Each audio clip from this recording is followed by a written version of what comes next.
And we are recording. Wendy, if you want to take it away. You're muted. Thank you, Edwin. Thank you, Anne, and welcome everyone. And I hope you're okay with this being recorded, because it's going to be recorded. We invite you to each take 30 seconds to check in by sharing any questions from our last session, or your learnings from your empathy buddy call, or your learnings from facilitating an empathy circle this week, or any feedback on the session video overview that Edwin posted. And I'd like to invite Anastasia to start us off. Hi. Hello. I would like, it's a great pleasure to be with you all. And I'd like to share my experience for the buddy calls with Selene and Larry, and thank them very much. It was very useful, and we had a great conversation. Thank you. Thank you, Anastasia. And Sally. Hi. Yeah, I'm eating my breakfast, but haven't really done much. Last week I did Paula. Paula did say she can't continue due to health and time constraints. And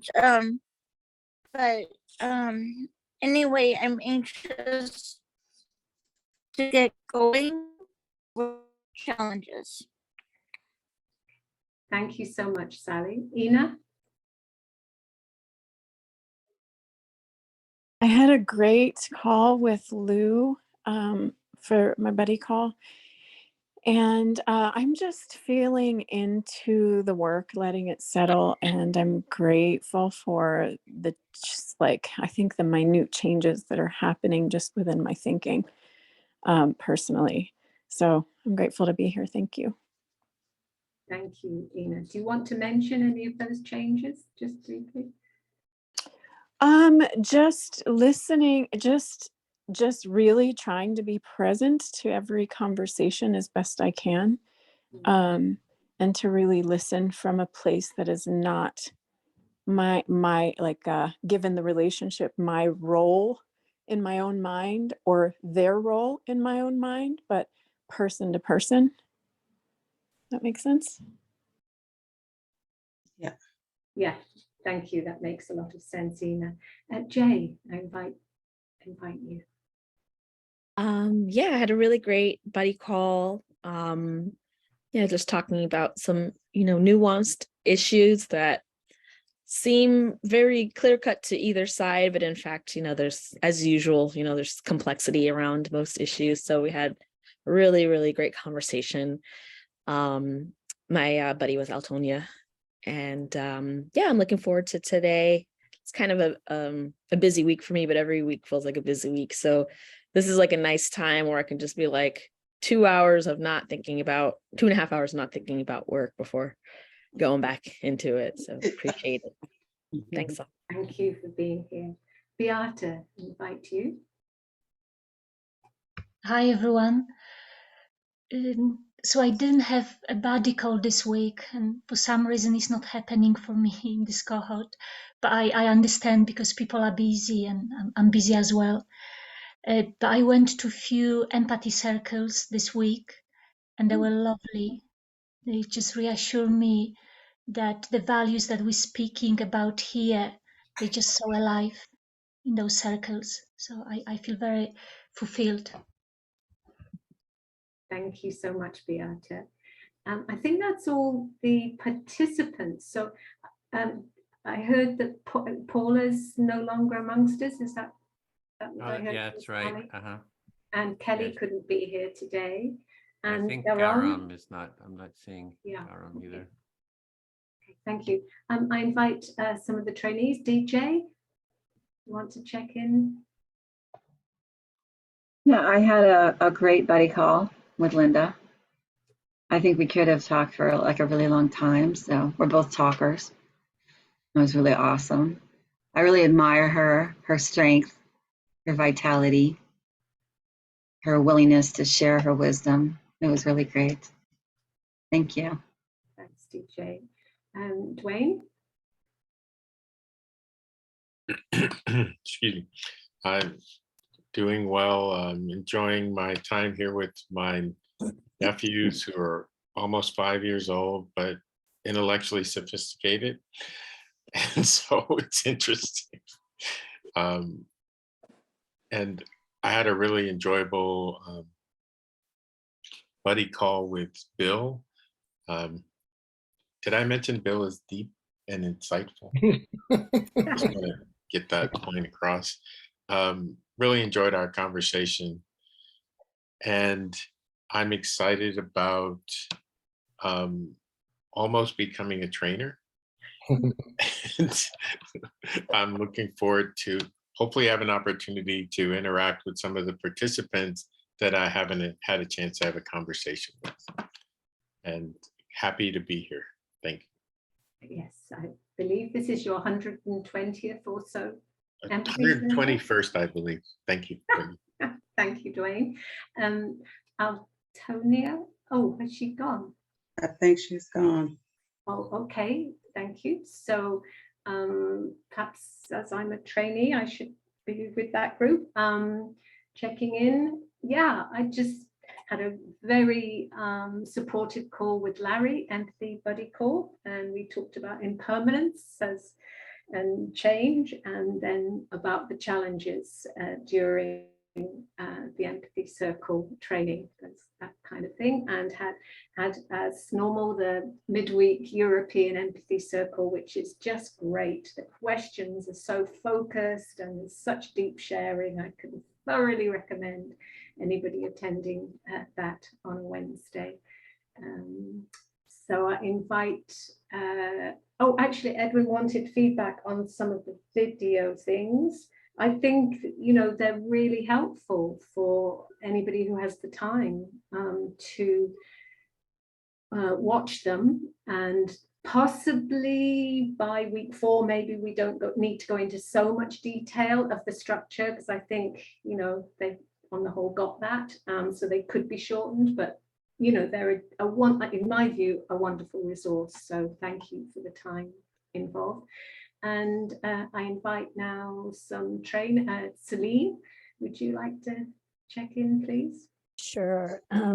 I too am happy to be here. I had a lovely buddy call with Anastasia, and yeah, that's it. I'm delighted to be here. That's all I have.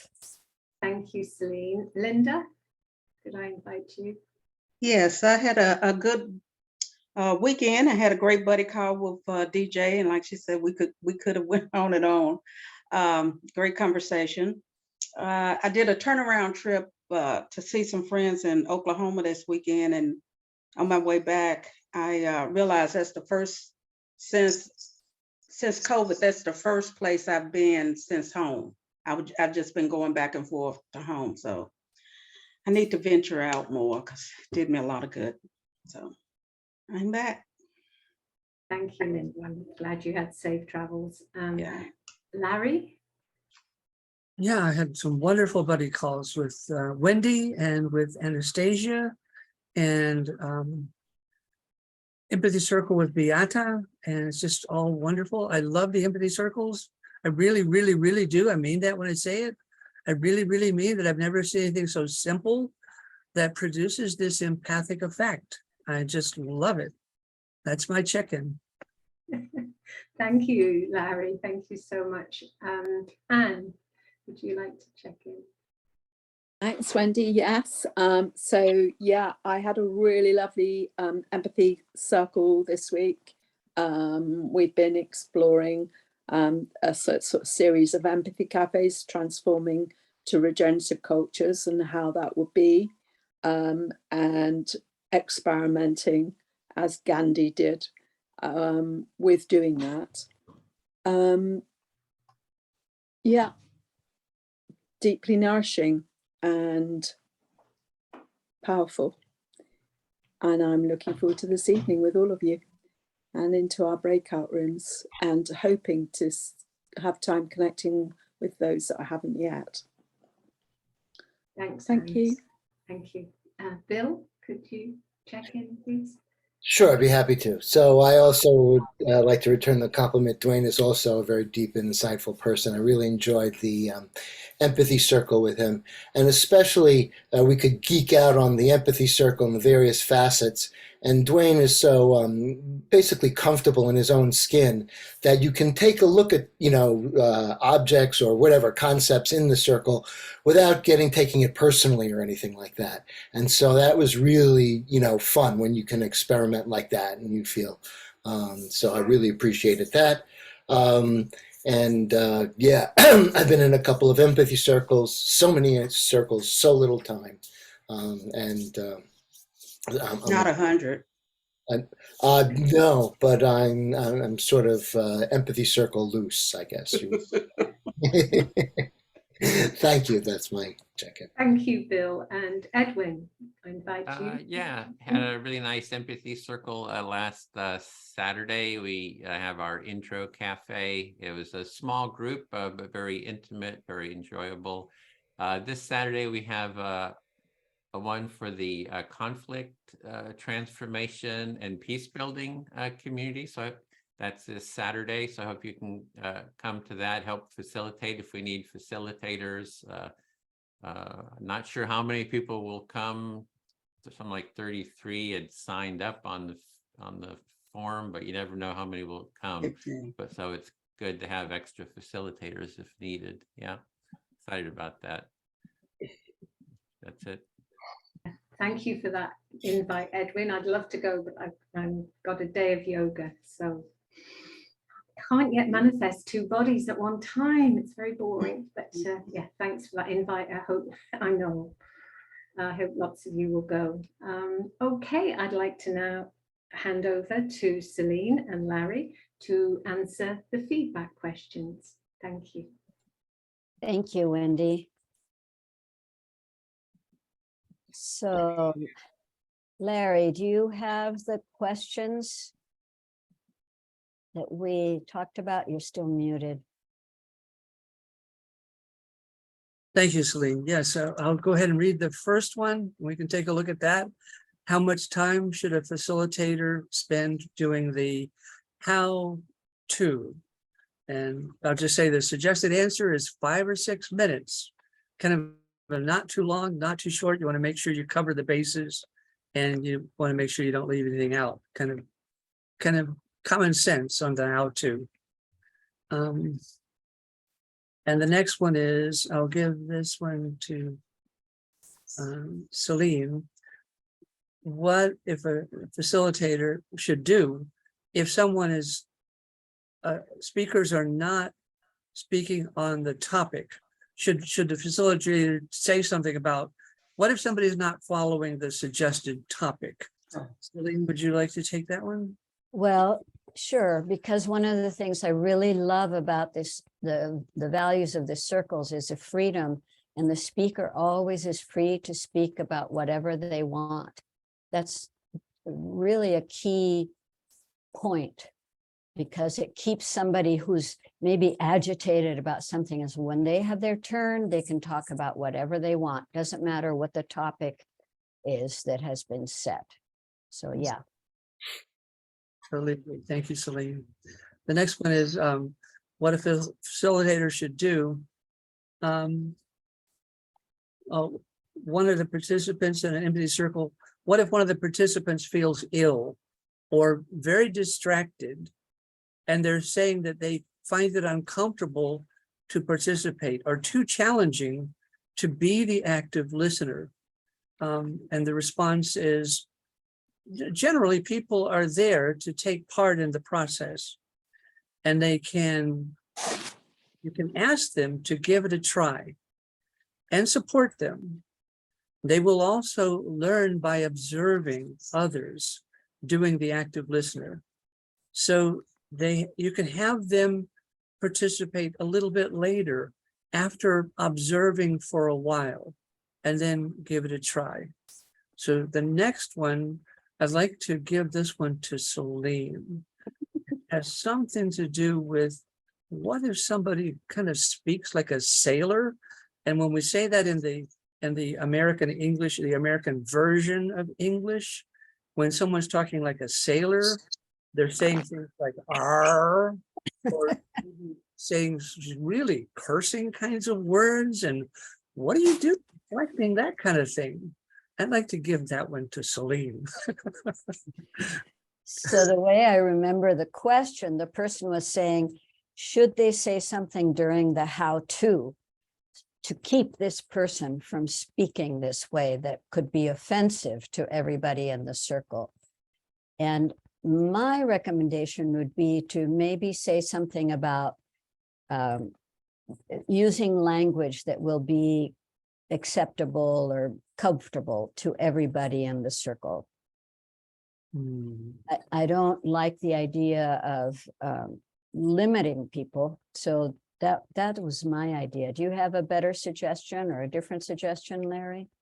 I like that, Celine. And I guess this could be where guessing, like I'm guessing you're meeting one of your needs by cursing or, whatever they're expressing. Maybe they're expressing that they like to, I don't know, dance with the laundry. Maybe they're meeting some kind of a need by doing that. So I'm guessing that for you, this is really, important to share something like that. And the last one is. Well, wait. Linda has. Oh, thanks. I couldn't see Yes. this. Okay. My suggestion, if the speaker uses profanity, I don't think the listener, when they summarize or respond back to them, they don't have to use that word or those phrases. I mean, those words or that phrase. They can say, they can use an acceptable adjective. Exactly. Something you can find in the dictionary. Yes. So don't feel compelled to say whatever they said. Yeah, you don't have to unless you're comfortable with it. Right. You don't have to word for word repeat what they say. Don't have to parrot it. You can kind of guess and you can name what they're doing, like cursing, without using the actual words. All right. And the last one is how to effectively transfer the active listening, the process of active listening, from the empathy circle process into everyday life. I think we just had a great example of that, kind of reflecting and guessing feelings and needs, to explore that skill of guessing someone's feelings and needs without telling them, I know what you're thinking and I know what you're feeling, but to ask, I'm guessing, is this what it's like for you? That's a Carl Rogers Rogerian approach. Is this what it's like for you? I'm guessing. So I would add that for me, especially at the beginning, I would make a decision. I'd get into a conversation and I'd tell myself, I'm just going to listen.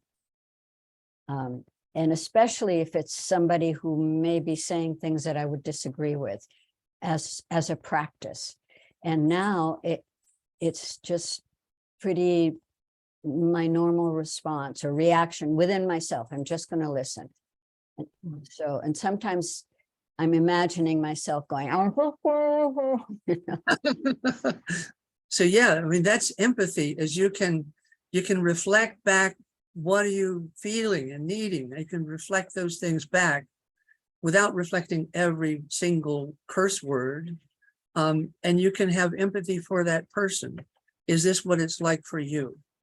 But you're not exactly mirroring, or, if they're using curse words, you're not using curse words.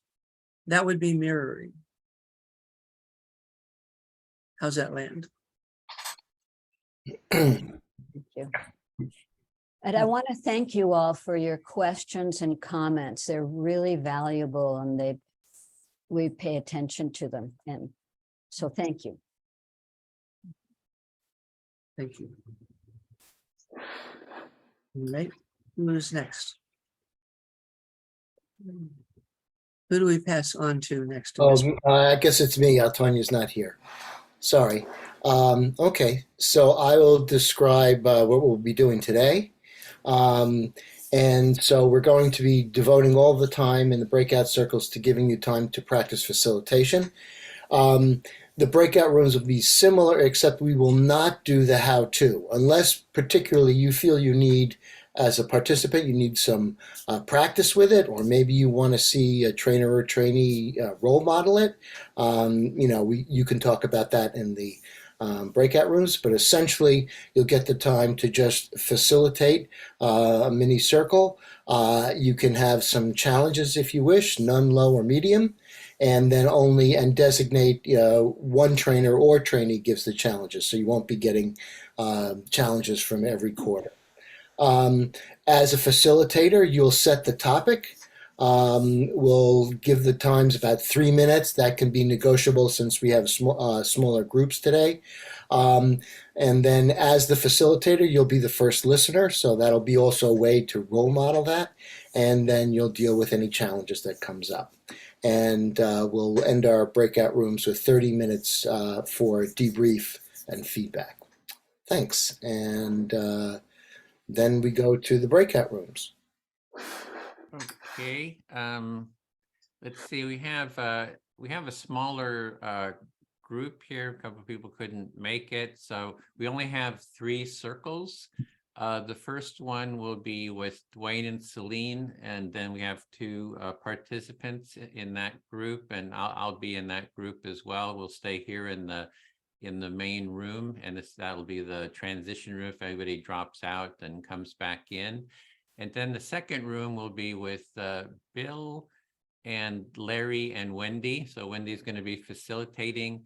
And since we only have, there's Jay and DJ in that room. So DJ, if you want to take part as a participant, facilitate half of it, because you only have 1 participant. You were a trainee. So then room 3, we have Anne and Linda, and that'll be with Ina and Sally. And in that room, if Altonia comes back, I'll put her into that room too. She was at the doctor, so if maybe she had to go into the inner appointment, but maybe she'll come out too. So just be prepared for that. So I think we're all set. I'll give a 10-minute heads up. So we have about an hour and a half for this part. So here we go.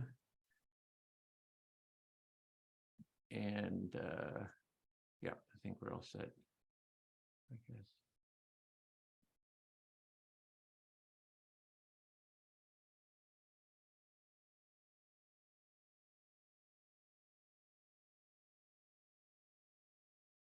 Okay, so there's 5 of us here.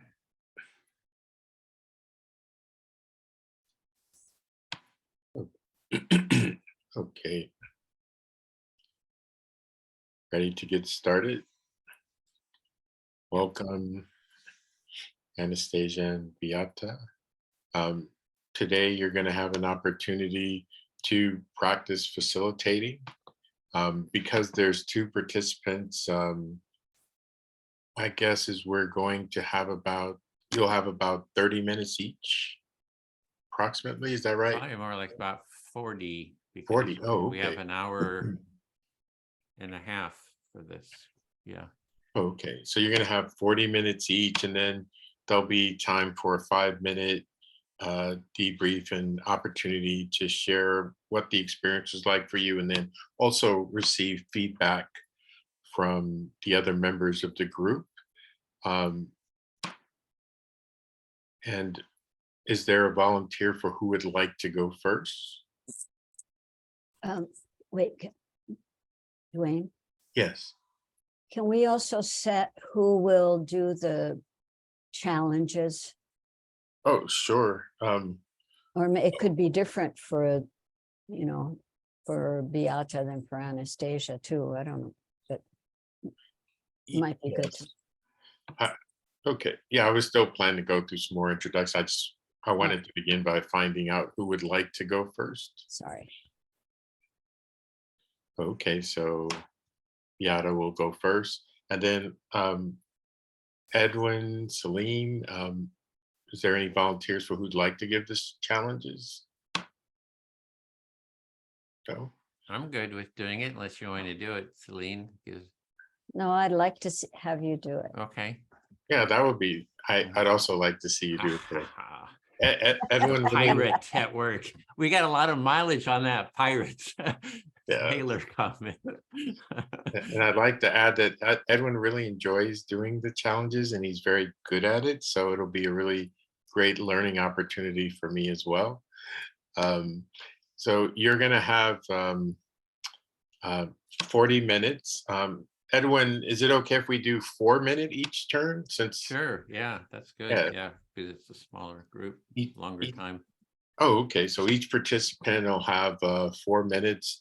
At this particular exercise, you don't have to practice the how-to. We just want to get right into facilitating the empathy circle. I'll time the 40 minutes, but as a facilitator, you'll be responsible for timing each participant. And let's see, the topic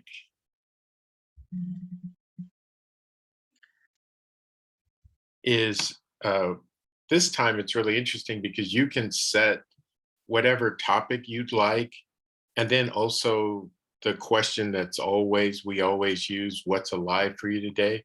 So you can think about a topic, and it could be anything, along with the question of what's alive for you today.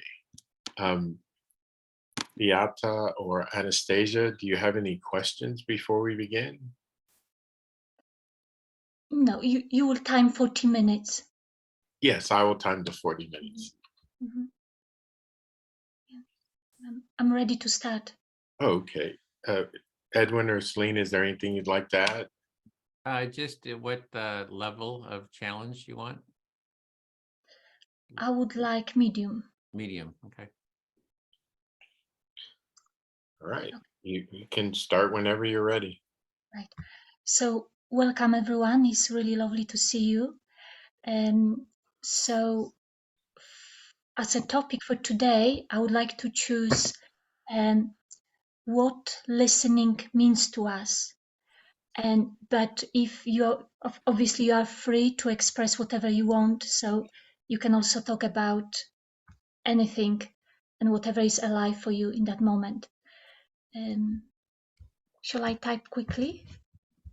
Maybe I'll type. I'm typing it in for you. Just type. Okay. Okay.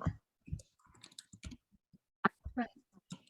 So I will be first active listener. Who would like to be first speaker?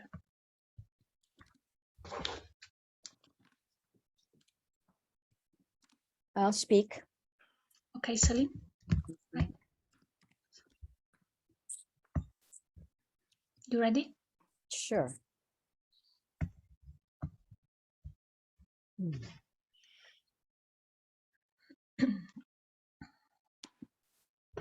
Well, I love this question, and I think that listening is one of the most generous things we can do for another person. Mm-hmm. So you feel in some way inspired by the question, and you're saying that for you listening is the most generous thing we can do for the other. Yes, because it means that for 5 minutes or however long, I am putting aside my own agenda in order to pay attention to the other person. Yeah, I really agree with that, because people never put aside their own opinions. They always want to throw their opinions in there and kind of disrupt and stuff like that. Edwin, I just want to call for your attention. So at the moment we're doing empathy circle, and I just want to remind to all of us about the spirit and the structure of empathy circle. So Celine is at the moment in a speaker role, and I'm in an active listener. but your role and everyone else is silent speaker. So at the moment you're listening without any comments, but when it comes to your turn, you please express what you want to express right now. Oh, okay. What does a silent speaker do? How do Right, how do okay. you speak silently? I don't quite understand that. So sorry, I'm very sorry. Silent listener. Sorry. Oh, okay. So I Silent just listen listener. silently. Yes, that's Oh, right. okay. And just pay attention how you listen when you are a silent listener. Okay. All right. Sorry to disrupt there. I That's thought we were okay. just sort of talking normal, but I see. Okay. Okay. Celine, please So continue. listening can be better than normal, especially for some people. Mhm. So you're saying that listening could be better than normal, especially for Yes, some people. yes, because it means that there is intention, and so there is presence when somebody is really listening. Mhm. So when someone really listen, there is presence and intention. Yes, and it feels really good to the person who's talking. And that feels really good to the person who is talking. Yes, I think it's a big part of respect. So it's something what we can express as a respect. Well, just listening is being respectful, in my opinion. Listening without interrupting. So listening is respectful in itself, Yes, especially when we listen without interruption. yes. Thank you. I feel fully heard. Thank you. Thank you, Celine.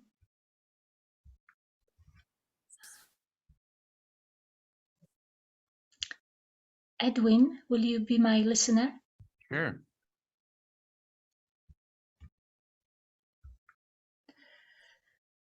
Oh, so you shake me a little bit by that interruption, to the extent that I felt nervous, and I, instead of calling you silent listener, I said silent speaker, which is a bit funny. Yeah, well, don't worry about it. You know, I didn't take it personally. You know, it's not a problem for me. Okay, Edwin, so you becoming now an active listener, which means I invite you to reflect back what I said. Oh, okay. So just what you were saying, you want me to reflect that back? Yes, please. Yes. Okay, so yeah, so with that, when I was speaking before, it kind of was sort of a disruption, and you got a bit feeling nervous, kind of that you kind of misspoke and called it an active speaker instead of an active listener. Yeah. And I'm laughing right now because that is a good reminder for me how fun it is sometimes to be a foreigner and mix meanings and words and be a bit messy. So you're kind of seeing it, it's humorous to you because as a foreigner, you're with the language mixing some of the the words up, and that's humorous. It's funny. Mm.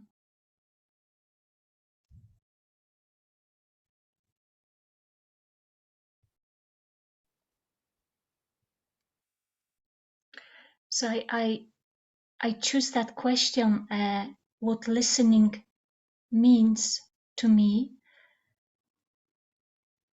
because I just want to reflect on it a little bit. Yeah, the reason you chose this topic is because you want to think about it and reflect on it a bit. Mm-hmm.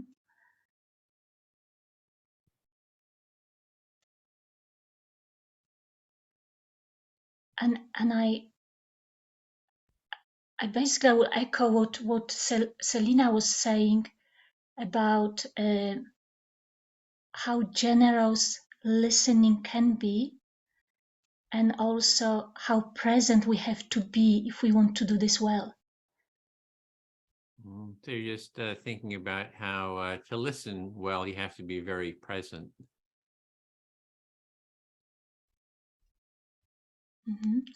And it's also a generous act of being And with there's someone. a generosity to listening well, listening to people. And what I am observing in my own process is how sometimes when I listen to someone and I feel like I listen to them, but at the same time I'm just listening to my thought process that can completely interrupt the connection with someone.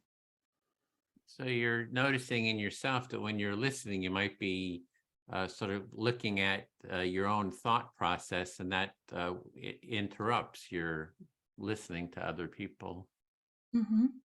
To the extent that I would be more thinking what I'm going to say next, rather than to listening to what someone is saying and respond to that spontaneously. Yeah, you're just noticing that you might be have your thoughts about what you want to say next instead of being fully present with that other person. And that is just example of pretty bad listening and not very generous. So you see that as bad listening and not very generous, and so kind of look down at that.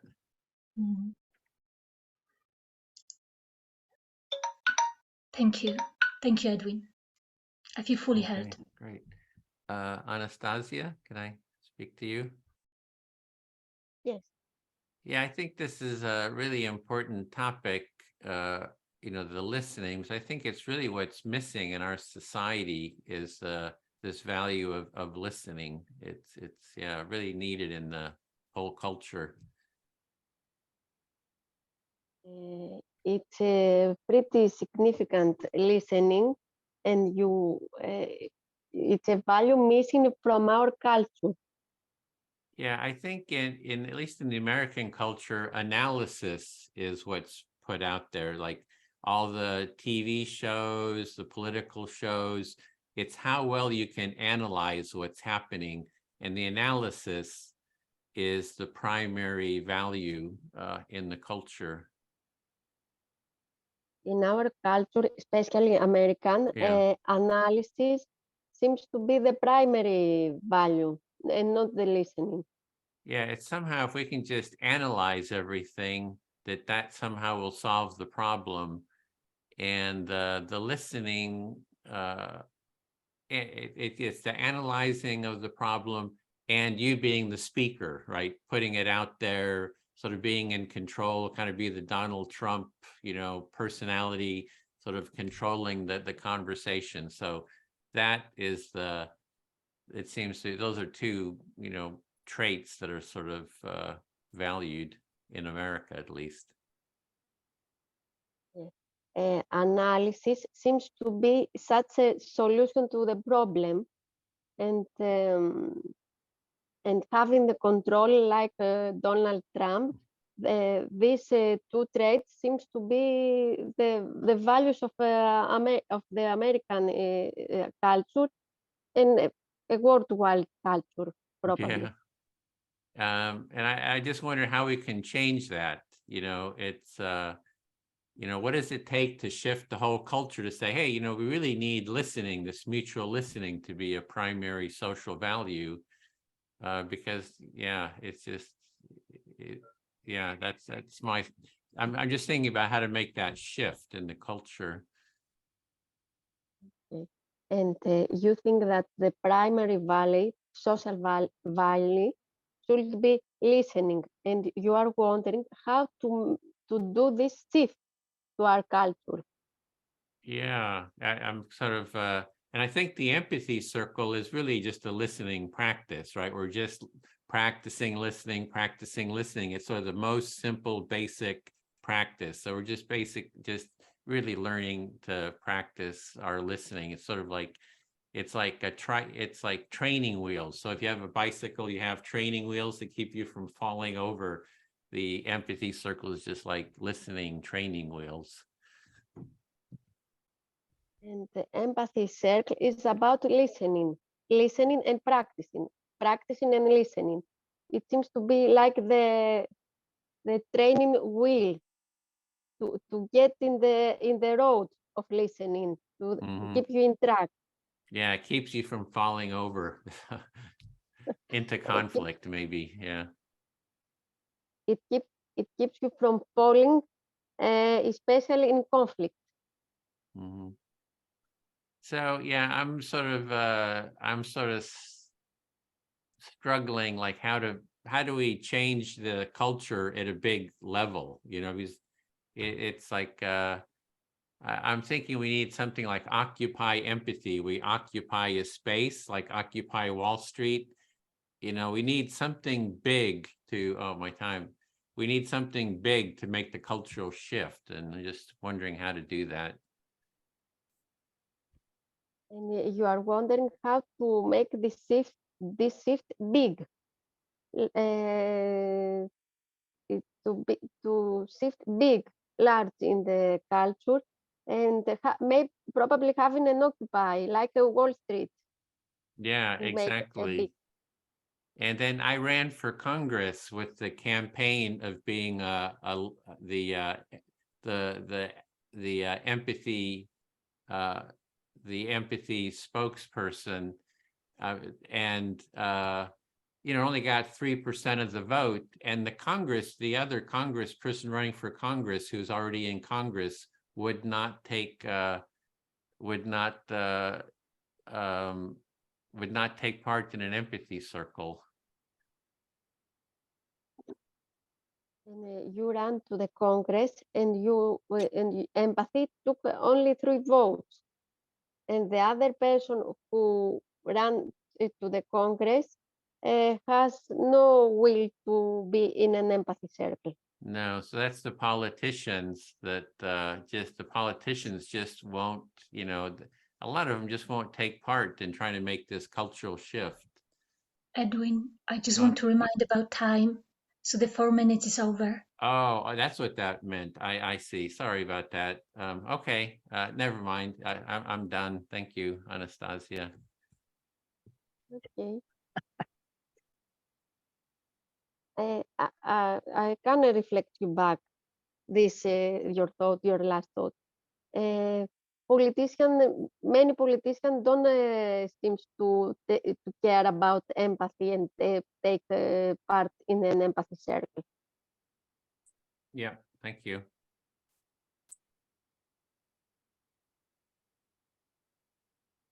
It's my turn now. Yeah. Listening for me is I have to choose a person. I choose Celine. Yes. Okay, thank you, Celine. So for me, listening is about having no desire to speak. So for you, listening is also related to not having a desire to speak. Yes, just to listen, to see the other reality. So in listening, you see the other person's reality. Yes, and for me, not having the desire to speak, you have to understand that there is no one reality. There are many realities, not only yours. So to not have the desire to speak means that you understand that there's not one reality, there are many realities.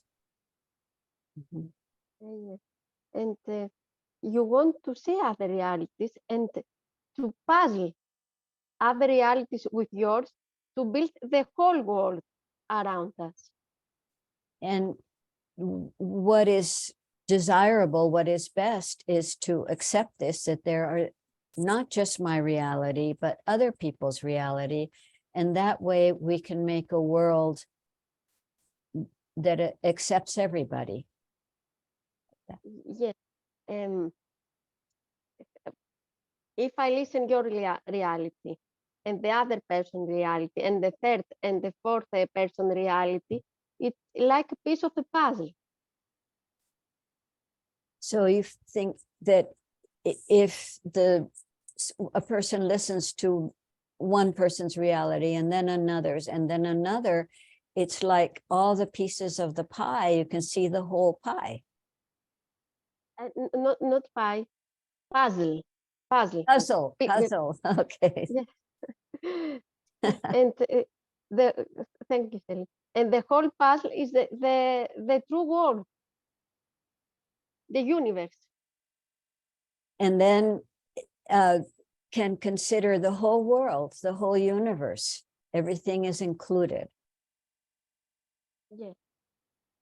Yes. So you have the desire not to speak, just to see the world as a whole puzzle and build this puzzle together. So in the desire to not speak and to listen instead is included the desire to see the whole world, not just one part or one perspective. Yes. Thanks, Celine. I feel fully heard. Thank you. Okay. Beata, would you please listen to me? Yes, I will.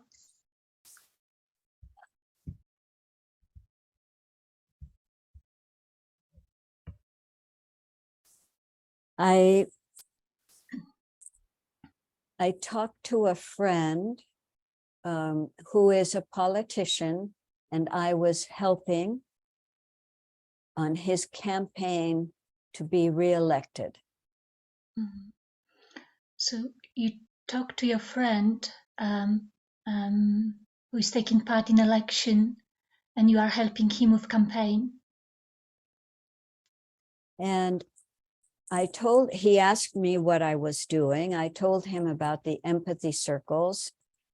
I was so happy to be able to tell him because I thought that he would love it. Mhm. And you share with him what empathy circle is, and it sounds like there was positive response from him and you are happy about it. Not quite. I thought there would be.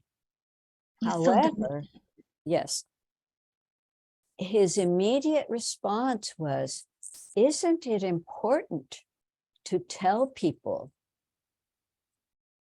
give people better information, tell people a better way to think about things?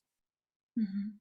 And his response was, is that not better to give people information and tell them like how to think?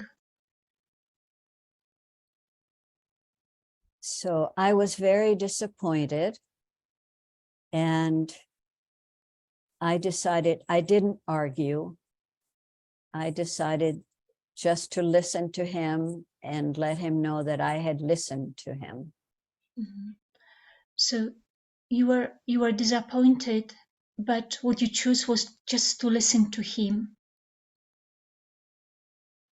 Yeah. So I think it's going to take a little while for a lot of people to want to listen instead of talking all the time. Mm. And you're saying that it might take some time for people to almost change their attitudes and listen more than talk. Yes, you can't force somebody to listen. Mm. You can force somebody to be quiet and not speak, but that doesn't mean that they are listening. Mm.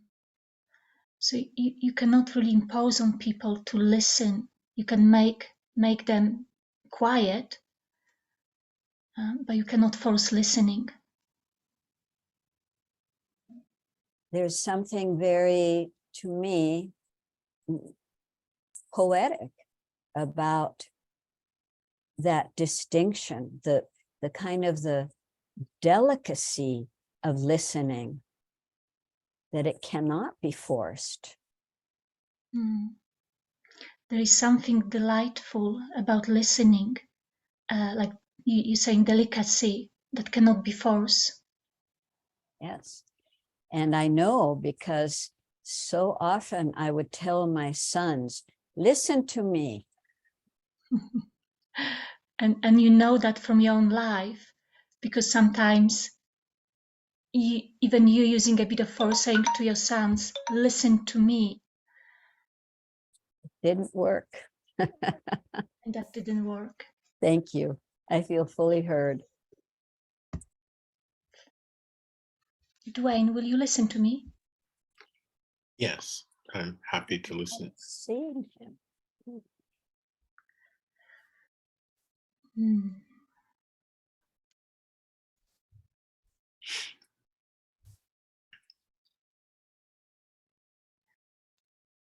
So in my work, is quite okay. No, actually, it's not what I want to say. I don't know why I want to change the topic. You started out, Beata, by saying in your work, but then you realized you'd like to speak to something else.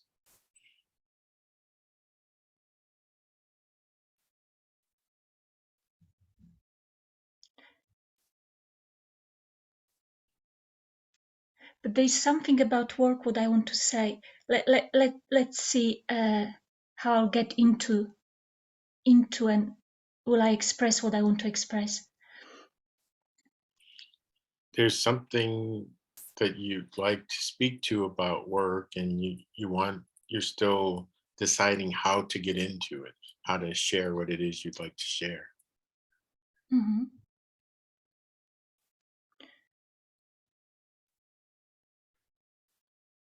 So on a topic on listening, I often have, like I do share lunch with my colleagues, and our conversation for me could be quite painful. As listening relates to your work, often you'll do a share lunch with another colleague. You take your lunch break with someone else, and often the conversations can be very painful for you. Yes, it's not one colleague, it's like basically the team share lunch together. Oh, it's you share lunch with the entire team. Mm-hmm. And I don't know why, but I really struggle with conversation we're having. You're not sure why, but the conversations are generally very challenging for you.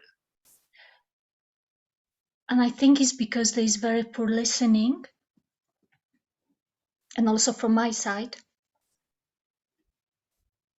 And you think the issue is poor listening, not just poor listening from the other people in the conversation, but also sometimes from your side. Mm-hmm.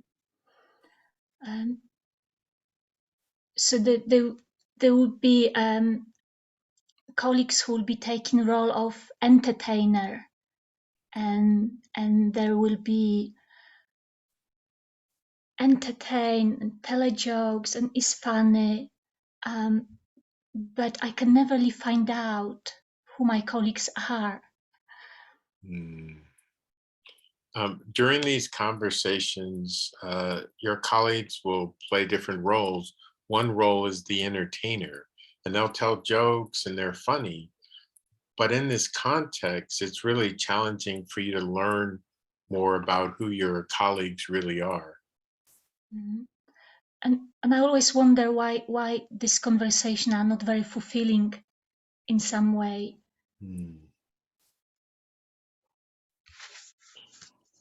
And you wonder sometimes why you don't feel full, why you're these conversations are not meaningful to you in some way. Mhm. Thank you, Dwayne. I just wanted to suggest that maybe we just open up the conversation. Like, you know, it's sort of a slow process. It seems if we just kind of talk normal, that we could kind of get more kind of said and things would be run a little bit faster. Edwin, so I just want to remind you again that we follow the structure of empathy circle. So right now, Dwayne become a speaker and he will choose active listener. And that's the structure that we want to respect in a circle. Okay. Is Yeah, this it's okay? kind of slow. Yeah. Yeah. I'm kind of feeling like maybe we could just drop it and just kind of have a more So of a. like I said, we just respect the value of and the structure of empathy circle was set up that way. And I just invite you, whatever you feel, share when it's your turn. Oh, okay. Yeah. You Okay. can I'll do express your that. frustration or the slowness. Oh, okay. Before I get started, we have enough time for 2 more speakers. Beata. Anastasia, would you like to be my listener?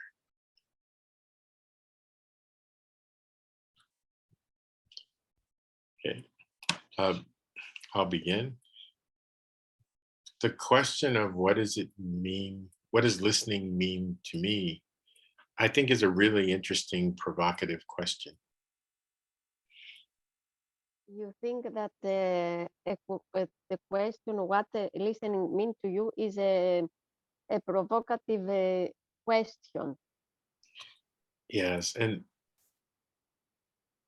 it's interesting because I have an idea what listening means to me before participating in empathy circles and what I've learned or reaffirmed during this process.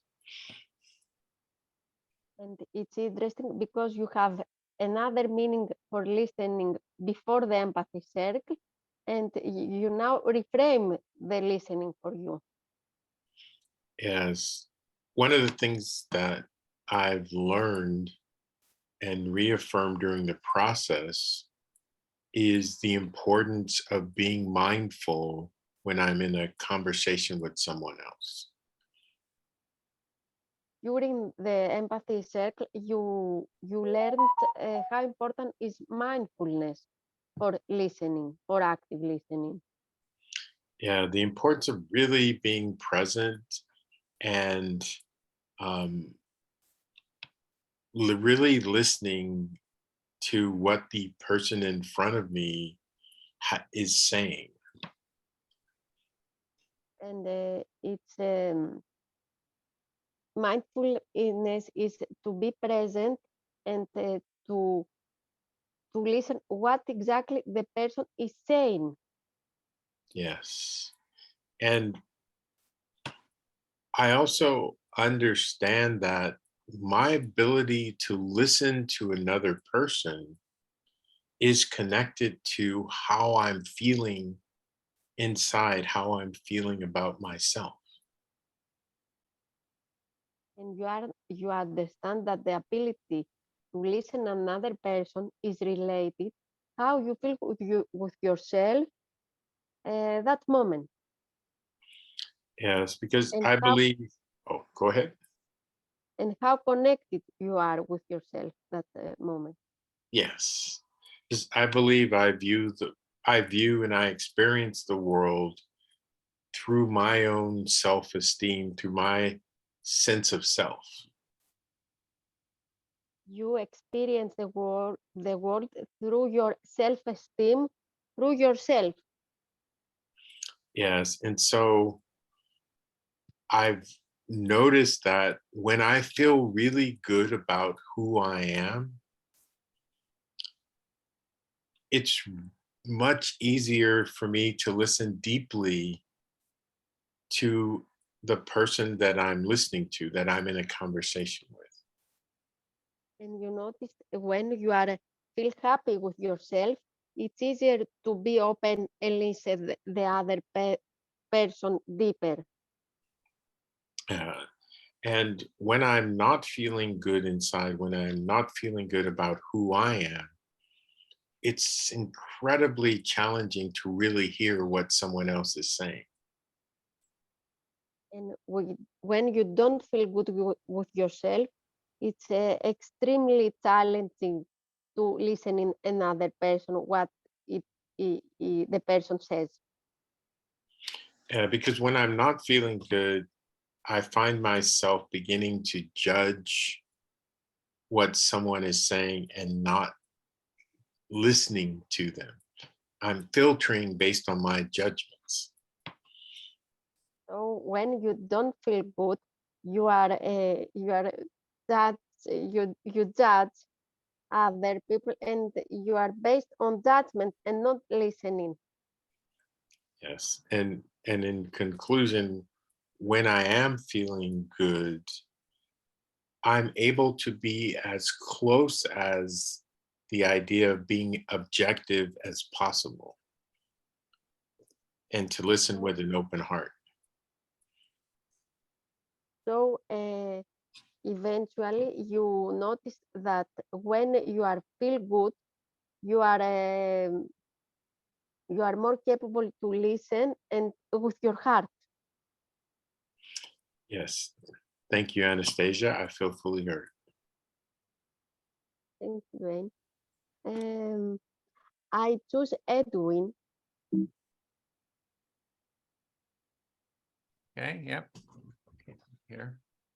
Okay, so Edwin, it seems to be more difficult to shift culture on politicians to shift their culture. Yeah, This so particular team. oh, so you're thinking it's harder for politicians to sort of shift their culture. Yes, I read that there is a reason that we have some desires and some desires we don't have. And there's kind of reasons behind the desires that we have and desires we don't have, underlying reasons. Yes, this called the soul path. I didn't quite understand. It's called the Solpa. Yes, Oh, yes. okay. And it has to do our character, who we are. Oh, so it's really about our character, who we are, how much we can sort of change. Yeah, things we desire is coming from our inside, ourself. Mm-hmm. So it's kind of like what Dwayne was saying, it comes from your insides. You have to kind of be kind of ready for it or something. So it comes, our ability to change comes from, what's going on inside of us. Yes. A politician don't desire much to be empathetic. They desire more to analyze and to give information and that things. So you're thinking that politicians, they don't want to listen so much. They just want to analyze and give suggestions, like Celine was saying. Yes. So I'm wondering, is it from who they are or what they are taught? Yeah, so you're just kind of like wondering, why is it that they're like that? And you're wondering, is it their personality, or is it something that somebody taught them to be that way? Yes. And if they are taught to be this way, it seems to be a small problem because we have to fix what they taught. It's like if they were taught to be one way, then that's the problem with the teaching. So we have to correct that teaching, change the teaching, maybe. Yes, yes. And that's a small problem, and the solution is the teaching. Mm-hmm. Yeah, it's a moral problem, and so that really depends on the teaching. So you got to have a new teaching approach. Not moral, small Small, Oh, not it's a big, small small. problem. It's a small problem. Uh-huh. Yes. Yeah, But we just do if, teaching, teach them. Yeah. yes, but if it's not teaching and it's our character, what we can do? Oh, so if they're not listening because it's their character, what can you really do about changing somebody's character? Yes. And is it so humans are good listeners, want to be empathetic, or there is and a human gene that builds that character, not be empathetic, not listen? Yeah, so it's human beings that have built that character to not listening. There's something about the people have a character that they don't listen, and that's just like a human being sort of developed that. So if it's that of if this is the problem, what can I do? Yeah, you're just like really wondering what can you do, and maybe you feel like there's not much you can do about it if it's their character. Yes, yes. And can we be empathetic and open to them? I don't know. Yeah, so maybe for people who have a character that doesn't listen, maybe you have to be empathic to them, but you're not really sure. Yes. You're not, it sounds like you're not really sure what to do. You're just kind of thinking about what could be done, but you don't have a solution. Yes. And can we accept this? Some people not to be empathetic, but we can Oh, mhm.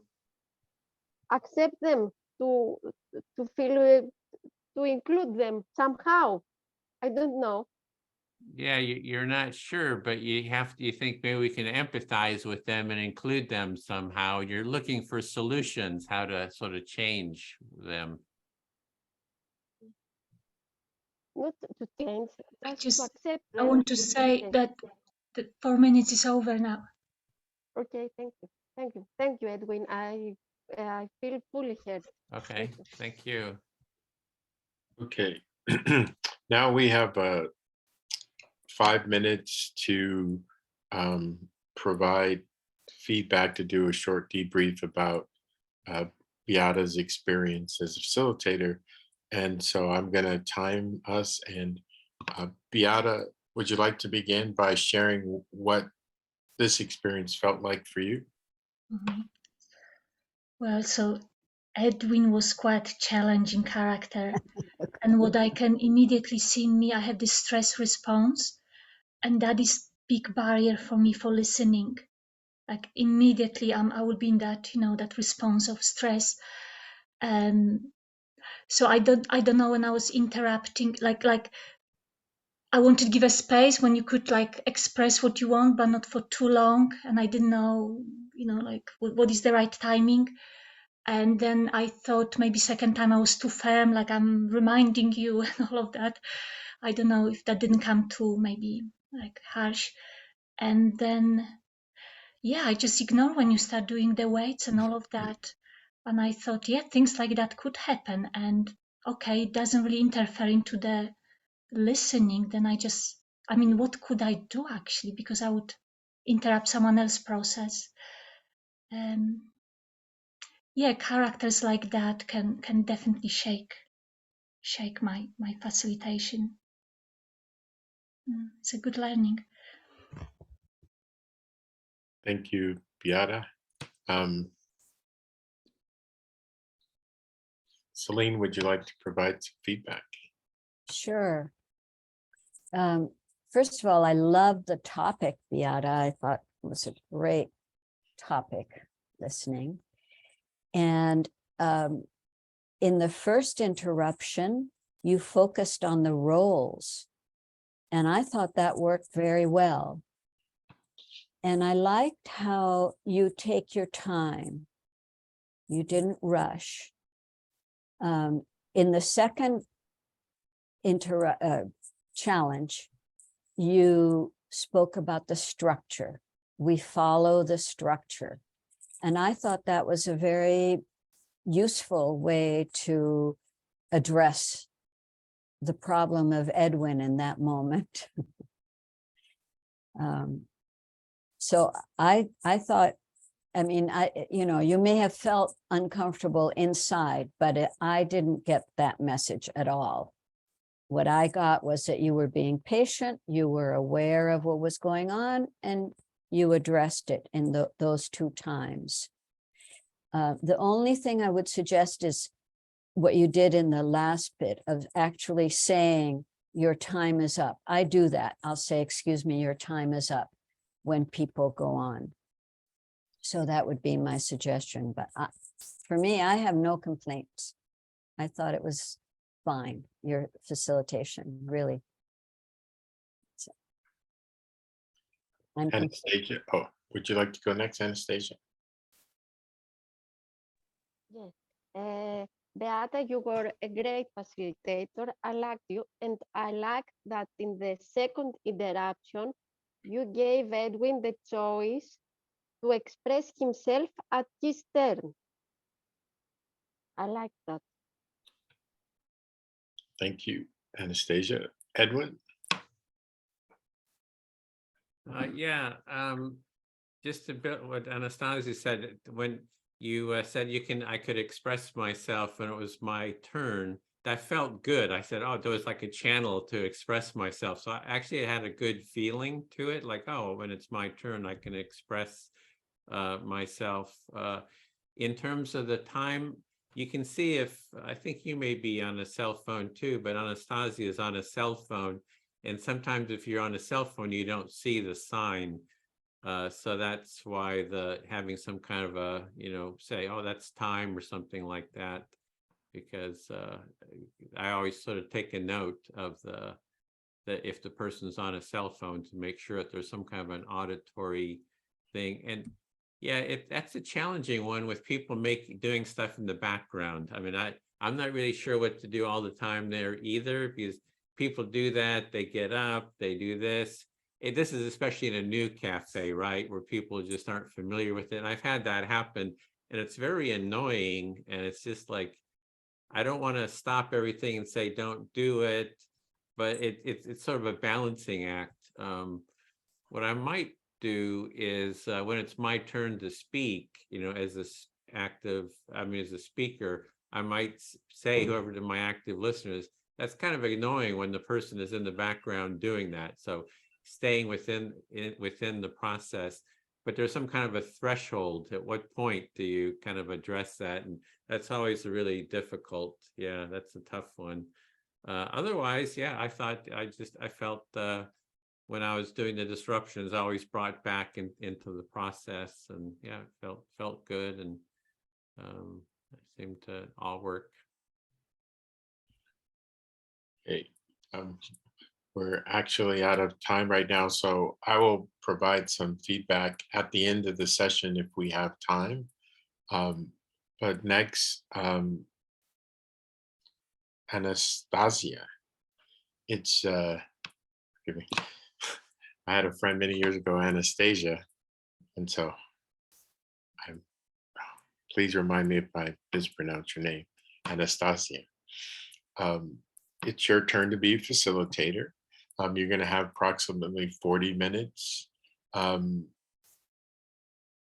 Would you like a challenge? And if so, would you like low or medium challenge? Or the full Edwin challenge?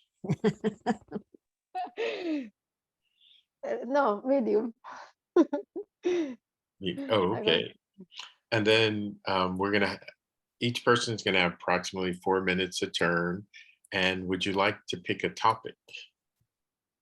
Okay, I'll pick the topic. What prevents us from being empathetic? What prevents us from being empathetic? Okay. I'm typing it in. Okay. I just give me a moment to set the timer. I'll try to do it right. Give me a moment, please.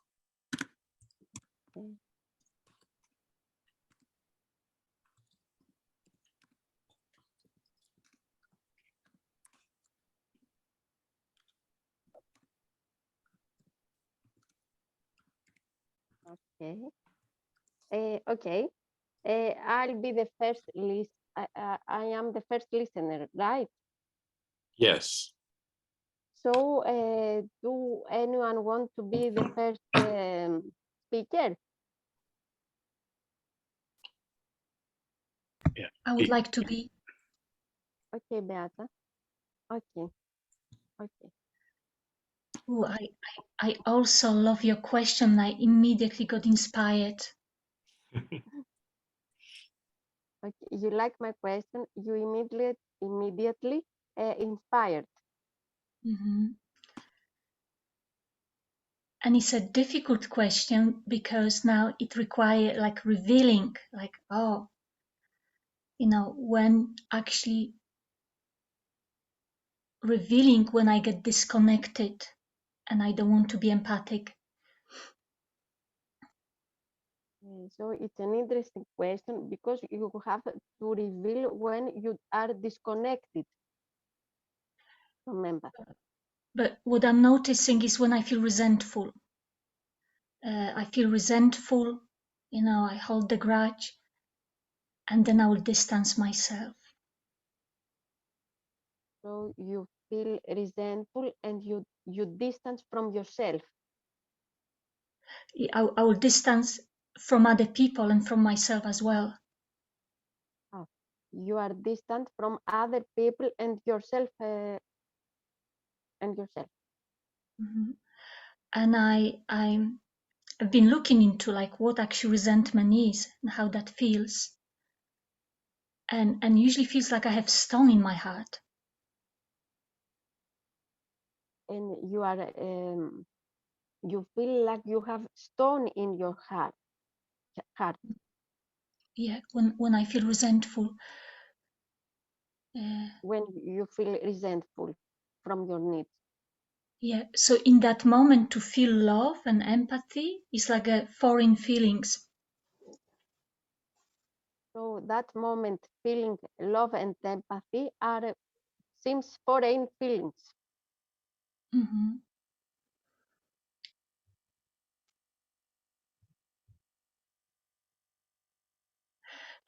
The other example is when I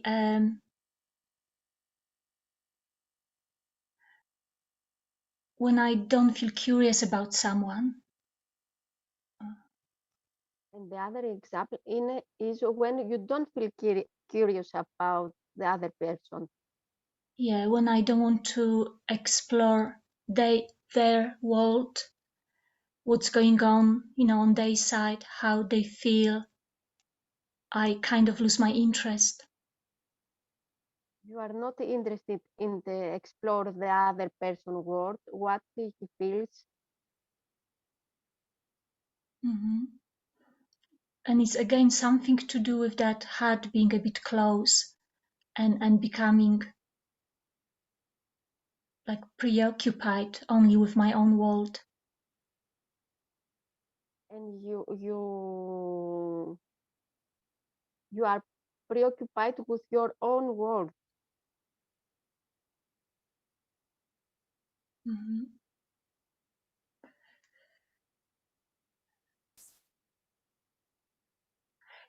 It feels actually vulnerable just to talk about it, yeah, because there are things like we don't want to really reveal to other people.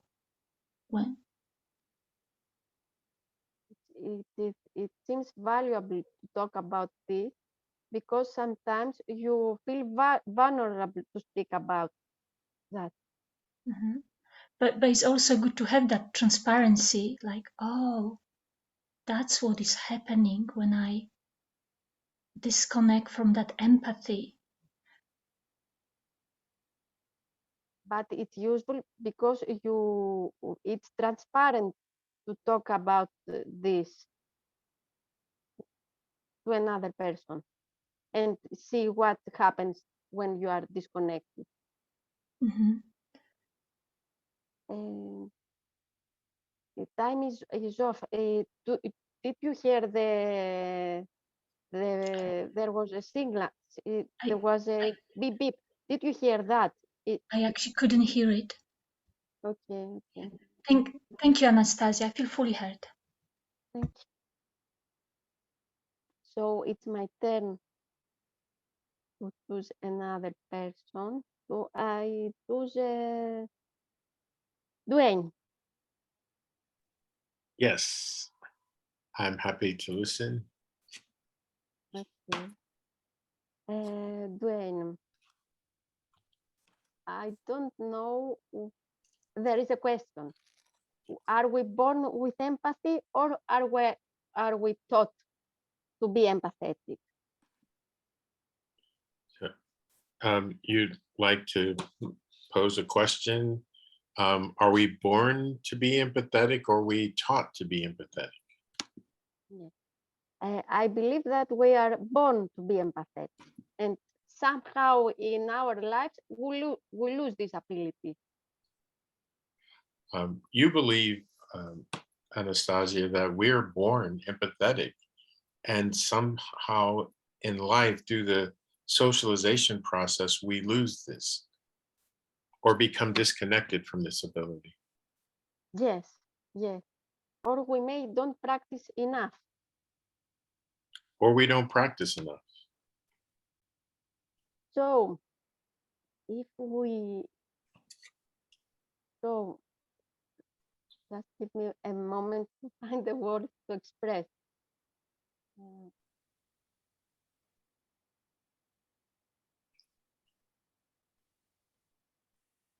So, or we lose this ability because we are disconnected from myself, because I am disconnected from my feelings. You want to take a moment to find the right words, and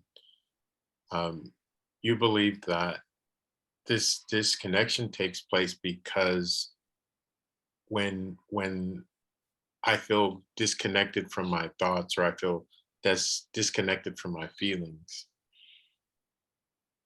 Yes. If I don't listen my feelings, if I stress them down, my feelings, how can I can listen another person if I don't want to come to feel that feeling?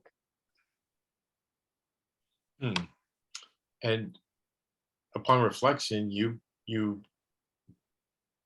believe that when I don't listen, when a person doesn't listen to their thoughts, when a person doesn't listen to their own feelings, how is it possible? Do I have the capacity to listen to someone else's feelings? Yes.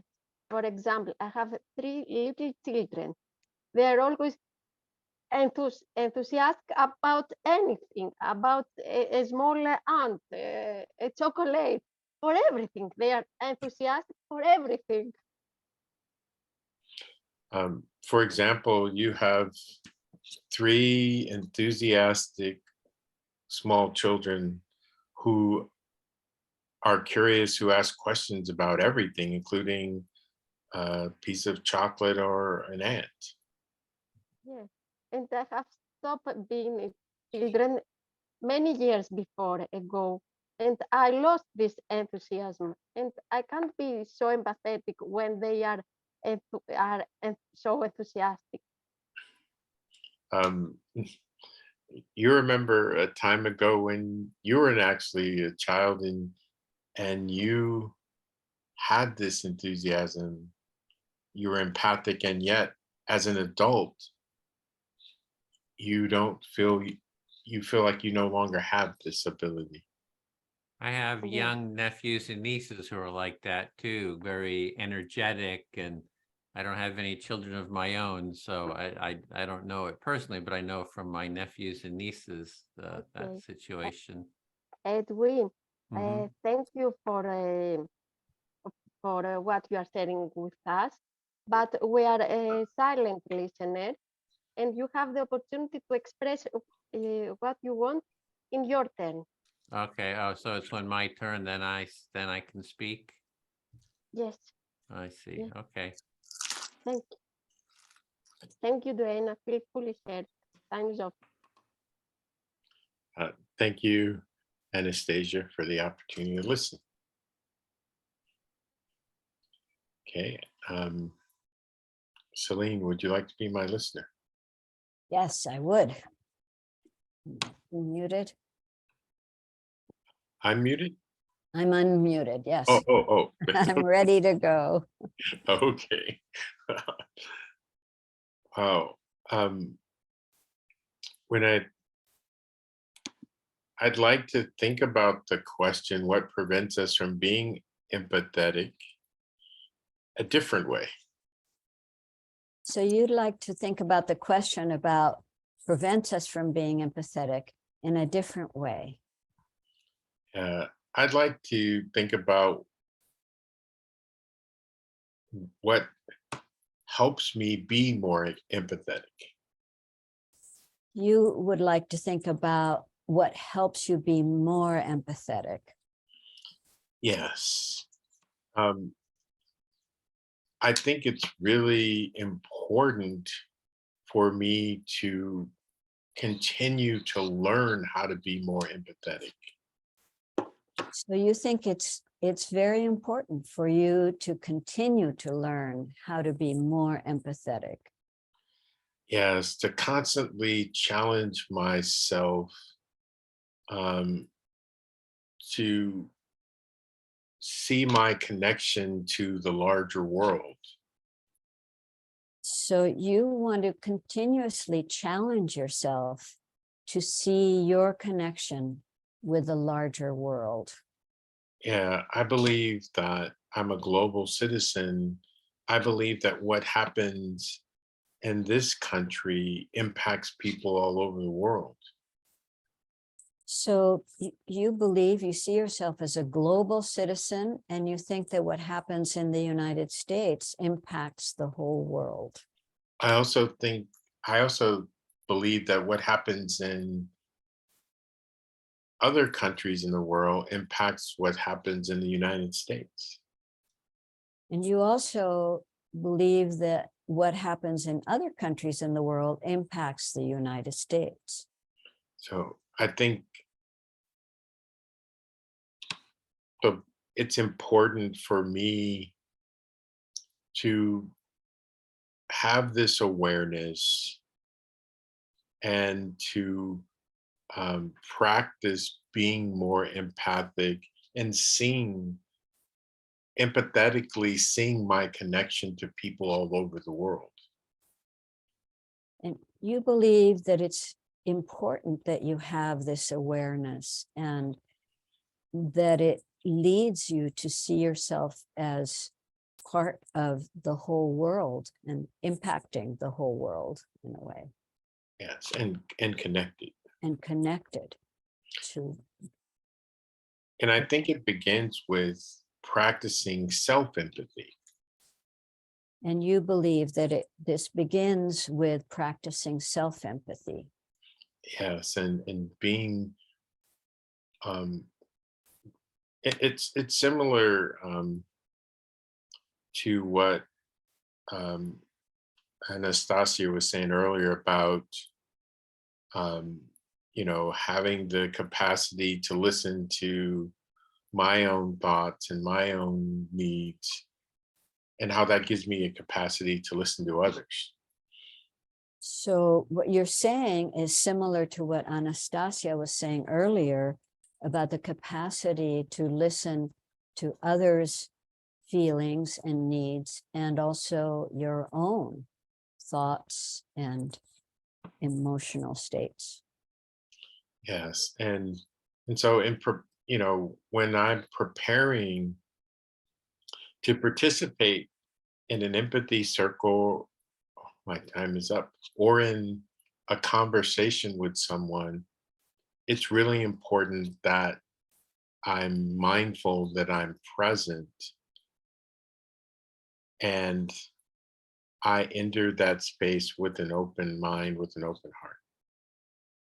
And so for when you are preparing to enter into a conversation or a listening, empathic listening, it's important that you know yourself to be open and connected to yourself and in a space of compassion. And my time is up. I'll continue on my next turn. Thank you, Celine. I feel fully heard. Thank you.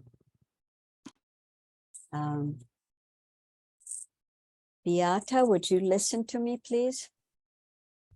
Hey, how come nobody's choosing me? It's like everybody goes around, but nobody chooses me. That doesn't seem fair. Oh, so maybe I should change and ask Edwin because he's feeling left out. What do you think? I don't mind. Beata, is that okay with you? I don't mind. That's okay with me. Thank you all. Thank you, Celine.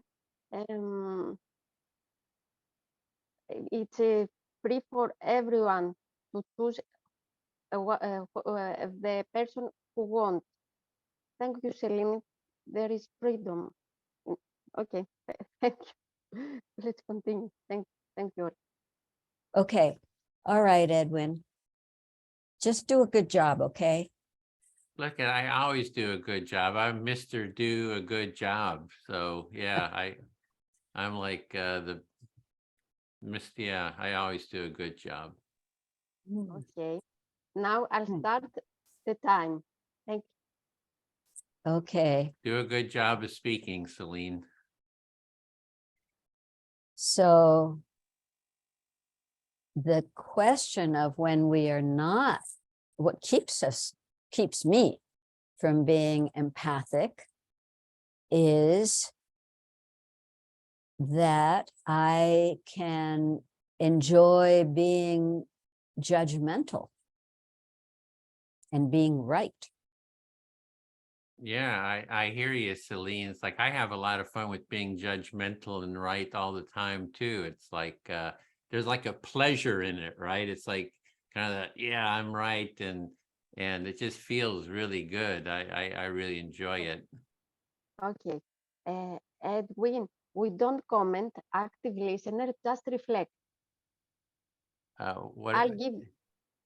Just reflect, what Celine is saying. Yeah, just agree. Yes. Okay, Yes. I agree, Celine, I agree.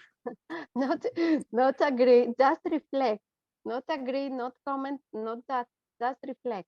Okay, you mean like say back what she said, like something about judgment, that Celine, she really likes to judge people.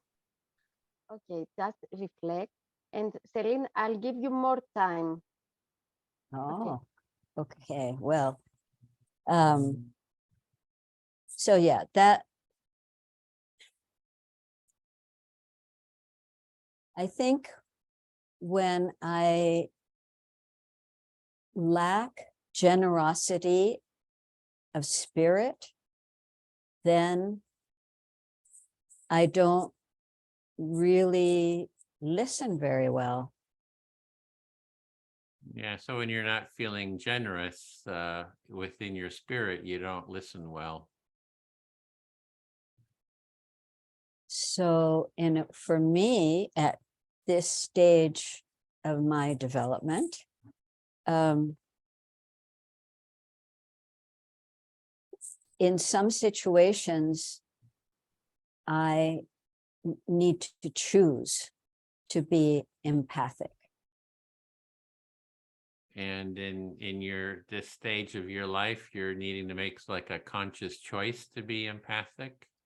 Sometimes, other times, like I might be awake in the middle of the night, suffering over the soldiers who are at war in different parts of the world. And then I'm being empathic without choosing it. So sometimes like you wake up in the middle of the night, you're just like worried about the soldiers in the war and how they're suffering. And you're at that point, you're just being empathic and you didn't even choose to be empathic. Yeah. So I'd have to think about it more about when there is choice for me to be empathic and when it just feels like a, you know, a wave in the ocean that has just knocked me over. So you got sort of this choice. So one is you make a choice about if you want to be empathic, and the other is you're just like overwhelmed. So you kind of have those two sort of states of mind. Yeah.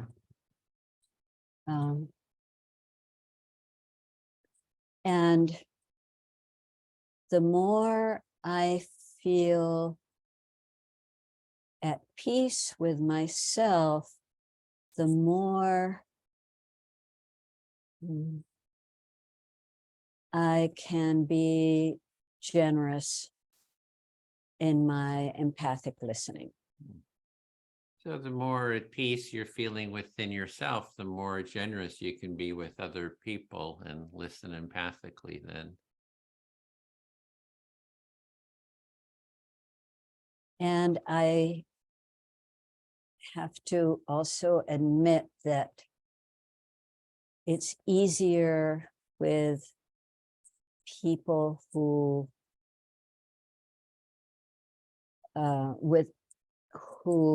I agree with, or who I like, or who I want to like, than it is with people that I don't like. Yeah, you're revealing a deep, dark secret that you really like to, you can really listen to people better that you like than people you don't like, probably like Democrats versus Republicans. Yeah, I wish it weren't so. And another piece is sometimes okay, just let me finish this. I'm empathic because I'm interested, whether I agree or don't with the person. They're interesting. Their perspective is interesting. And then I will open up empathically. So it kind of depends on who you're speaking to. If they seem like interesting people, you can really open up to them, versus if they seem like dull and boring, you don't want to really listen to them. Yes. Thank you. I feel fully heard. My time is up. Okay, I'll speak to Beata then. I'm listening. Yeah, this is a great topic about, what prevents us from being empathic. I think Dwayne has a good point about, instead of seeing what keeps us from being empathic, how do we be more empathic? So to see it from that positive point of view, I think is a really good approach. And I think that part of it is really about exercising, that we really— Can I just reflect that back? Oh, okay. Can I reflect back, because otherwise it's too much. So you're saying, well, the question is great, just to reflect like what stops us from being empathic. You like the point that Wayne was making, that rather let's look what stops us from like a different angle. Actually, how can I be more empathic? Yeah, exactly. That's really good. That's really felt really heard there. Edwin, just speak one or two thoughts for Beata to reflect. Pause to Don't reflect. overload her. Yeah. Yes, Okay. thank I think that was good that you held up your hand there. If you feel overloaded, yeah, that's good that you kind of held up your hand. So can I reflect that back? Okay. So you said it was actually good that I waved my hand, because you then know to stop, because I might feel overloaded. Yeah, when I get going on a roll, I just start going and going and going. It's hard to kind of put the brakes on and kind of pause. So I really appreciate you. Just if it's too much, just hold your hand up. That's great. Right. So you're saying you might have this tendency just to, once you become excited about the topic, you can go on, and it's good just to kind of give you sign to stop. Yeah, because I'm worried that if I don't stop and get it all out, I'll forget it. If I have to like pause and I can't get it out, I'm going to forget, because my memory's kind of not as good as it was. So I just like to get it all out as quickly as possible. So. Right. So the reason why this is happening is just because you want to just express that, get it out, because you worry that, well, you might just forget certain things. Yeah, but I'm actually finding that now that you're reflecting it back, it does kind of help me to kind of remember. So that's kind of good, I guess. And once you hearing reflection back, that actually help you to remember. Yeah, I really like this process, but I think it's kind of like an exercise, what we're doing here, sort of exercising our empathy. So this is good in terms of what Dwayne was saying, like, how do we, what do we do to improve the empathy? And it's the exercising of it. And I think it's like anything. Yeah, it's like. So I'll just stop here. Yeah. Right. So you're saying, well, it's very good actually to practice, and you're comparing this to exercise, like just practicing to become more empathic. Yeah, it's like, are we born with empathy or do we develop it? I think it's like muscles. We're born with muscles, but you got to exercise the muscles to, be stronger. In the same way, we have those empathy muscles that need to be exercised. So everybody's kind of pretty much born. Yeah. Right. So you're saying, well, you're asking the questions like, yeah, are we born with empathy? And you're saying, well, for me, it's like having an empathy muscle, it requires exercising it. Yeah, exactly. We're born with muscles, right? But they can atrophy if you don't exercise them all the time. And it's not like, hey, you exercise it one time and you're strong forever. It has to be this ongoing sort of an exercise that happens. Right. So it's the same process like with physical exercise. We're born with muscles, but we need to make them stronger. Yeah, and it's ongoing, right? It's not like, hey, I do an exercise I go jogging one time and for the rest of my life, I don't need to jog or exercise anymore. It's gotta be a regular routine every week or every day or every couple days. You do your exercise to stay in top performance. So it's an ongoing process. It requires practicing. Is doing this few times per week. Yeah, So feel really understood. Yeah, you really got me. Thank you. Thank you. Dwayne, will you listen to me? Yes, I'm happy to. Yeah. So when I was saying about resentment, these hard feelings that can cut me off from empathy, I also see that there is value in feeling what I'm feeling. Beata, you're referencing what you spoke about earlier when you were saying that about resentment and your feelings can cut you off from feeling empathetic, but you also believe there may be some value in that as well. Mm-hmm. And this could be also empathetic if I can just reveal that to a person to who I feel resentment. Sharing your honest feelings about what's going on, about what you are feeling inside, can also, you believe, can be beneficial to the person that you're feeling resentment towards. Mm-hmm. That's right, because I cannot always, first of all, I cannot be always in an open heart. Sometimes it gets close. Mm-hmm. Because you can't always have an open heart. Sometimes your heart gets closed. But I think it's pretty empathic just to say to someone, like, I don't know why, but right now in this connection, I feel like my heart is closed. And I think that that gives spark of something genuine. You think that it's being empathetic, that it's a spark of being genuine when you share the fact that at that moment your heart is feeling a bit closed. Mm-hmm. So I see that actually that empathy could be anytime, really, even with these very challenging feelings.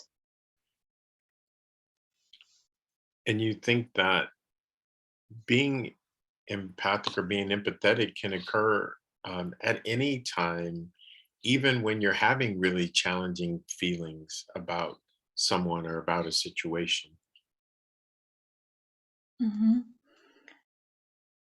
And what I notice in my life, that sometimes when I share something what I could feel even ashamed of with the other person, or quite embarrassing, it brings me closer sometimes, and the other person. Um, you've noticed that even sometimes if you're feeling embarrassed or ashamed or have uncomfortable feelings about something or someone, that sharing this can have some benefit for you.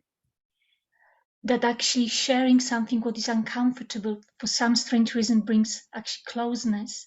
And I think that's where the empathy, the magic of it, that honesty works. You think there's magic in being honest, and that's really where the empathy comes into play, when you're able to share these feelings of being ashamed or embarrassed with someone. That's when the magic takes place, when you're able to share and connect with those feelings. Mhm. So I really love that question that Anastasia asked, like, what prevents me from being empathic? You really enjoyed the question that Anastasia posed or posited with us, that, what prevents us, what prevents me from being empathetic? Mhm. Mhm. Thank you, Dwayne. I feel fully heard. Thank you, Beata. We have time for one more person to speak, and that's me. Edwin, would you like to be my listener? Listening. I will speak to what's alive for me at the moment. And what's alive for me at the moment is the importance of being more empathetic in my life, or being more empathic.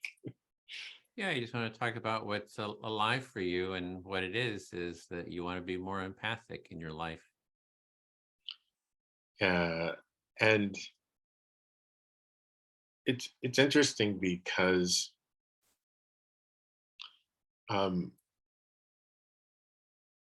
I had an issue with my medication this morning. And so throughout this entire process, I felt nauseous and not feeling great inside. Yeah, because of an issue with your medicine, you haven't been feeling very good today. And so before I began the session, I needed to take a few extra minutes to do what I could to feel better. And before coming today, you need to just take a little time for yourself to start feeling better. Yeah. The really interesting thing about that is being self empathetic, or showing self empathy, helped me to be more mindful and more present. Yeah, by having some self-empathy, taking care of yourself before you came actually helped you be more present and mindful when you did come today. And I've had to do some things that I usually prefer not to do during this session, like eat some saltine crackers or drink some sparkling water to feel better. And usually you don't like eat or drink when you're here but today you had to just kind of take care of yourself. But the more focused I am on taking care of myself, the more present I've been, and the easier it is for me to reflect back what a person is sharing when I'm the active listener. So you're noticing that when you've taken care of yourself, it's actually made it easier to really listen to people and do reflection when it's your turn to speak, to reflect, I mean, listen. And also as an active listener, when I've, taken the time out to drink or to eat a cracker, I'm also making sure that I'm very present and that I'm really listening. And so it's an interesting experience because I think I'm even more present today than I've been at other times. Yeah, so you're just noticing that when you take care of yourself, take the cracker, drink, that you're actually able to be even more present. You're like noticing that because you've been taking care of yourself, you've been very much more present today. And it's also possible, I believe, that, gradually I began to feel better by listening, connecting to what is being shared here in the circle today, and being present. So just by being present and listening, participating, it's actually perhaps made you actually feel better in general. Yeah. And it's a reminder, for me, the importance of, or reaffirming the importance of being mindful, being present, taking care of myself first. Yeah, it's just like reinforcing that what you've already been wanting to do is, really take care of yourself, be mindful, have that self-empathy. And this is just a reinforcement of that. Yeah, and the importance of being aware of how I'm communicating with myself and with other people. Yeah, and just that being aware of being sensitive to how you're communicating with others and myself and yourself. Yeah, so that self-awareness and for others. Yes, thank you, Edwin. I feel fully heard. Right. And that's the conclusion of this session. And now we have an opportunity first to hear back from the facilitator and see what her experience was in this process. And then we'll have a few minutes also provide feedback. So would you like to begin with what this experience was like for you? Yes, thanks. I think that this time I was better for the time because last time I had an issue with times. I think that today I was better for the time, but there were moments that I didn't know what to do. What Edwin and Beata discussed about how to pause and to pause. And when Edwin complained about nobody chose him and Lynn changed the choice he made, so I didn't know what to do. Oh, thank you, Anastasia. Edwin, would you like to go next? Sure. Yeah, just what you did, Anastasia, was in terms of with Celine, just it's her choice. You just mentioned it's her choice, and she just selected me. So that was, I guess that's probably what I would have done too. So I thought that worked out. There was one other, shoot, there was something else I had, but I forgot. My memory is kind of going. When I was speaking, I was just sort of speaking a lot to Beata, and she was able to handle it. You didn't have to really do anything because she was able to raise her hand. And so a lot of the times, we do say at the beginning of the session that if you can interrupt to ask the speaker to pause, and that's what Beata did. So that's if she hadn't have done that, you could have just done a reminder, but she was very good at, you know, putting up her hand. So there was not that much to do. It was fine, you know. A lot of times everything's just sort of worked themselves out. So otherwise, yeah, just everything else flowed, I thought worked well. Thank you, Edwin. Celine, would you like to go next? I'll just say that I wrote down that I liked your comment to Edwin, but I didn't write down the comment. I can't remember when it was. But what evolved was that the people in the circle worked with each other. Like when Edwin complained and I said, okay, I'll talk to Edwin, that kind of thing. And I think that happens, especially after a little bit of time has gone by. So yeah, I thought it was okay. I get nervous when I think that nobody's keeping the time. So I really want, you know, I have different things I put up. This is one of them. So that it's really, there you go. So that it's really clear. So I would recommend that. But, you know, in general, good. And I loved your attention too. Thank you, Celine. Beata, is there anything you'd like to add? Yes, when you had when you interfere in that interaction between Edwin and Celine, when was that? Right, when he was not reflecting back, and I like when you just step in and you said, Edwin, could you please not make comments, just reflect back. And then, so I like that.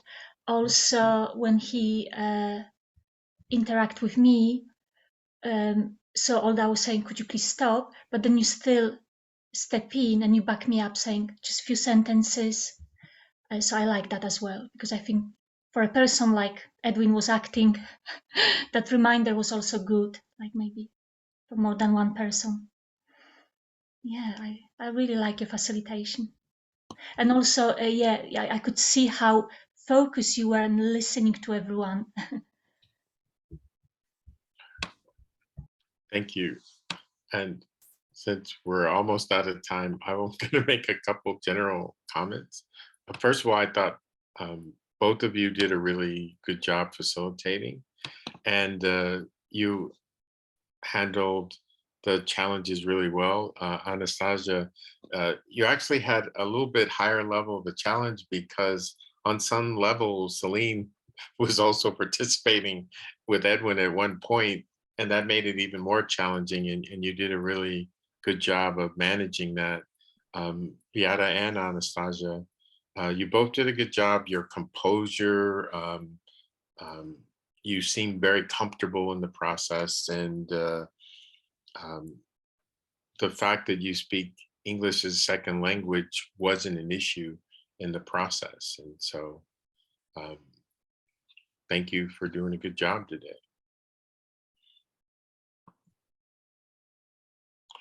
Celine, Edwin, anybody until the rest of the group joins us? We probably have a few seconds. Is there anything 15 else? seconds. Thanks, Dwayne, for facilitating all that. And also, you're just so grounded and calm and, you know, systematic and organized. It's just a pleasure to be in the room with you. Well, thank you. Yeah, you hold the space very, Well, very nicely. thank you very much. I appreciate the feedback.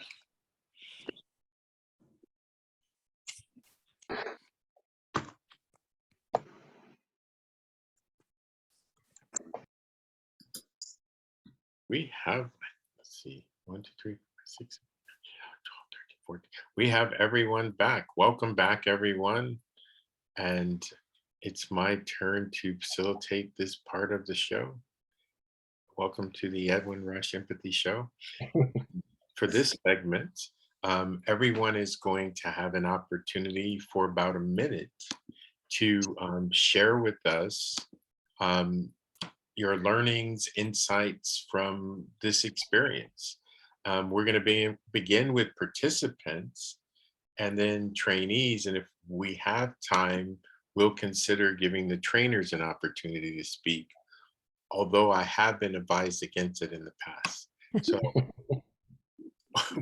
we're, especially that Linda. So we're going to begin with, Kay, would you like to start us off?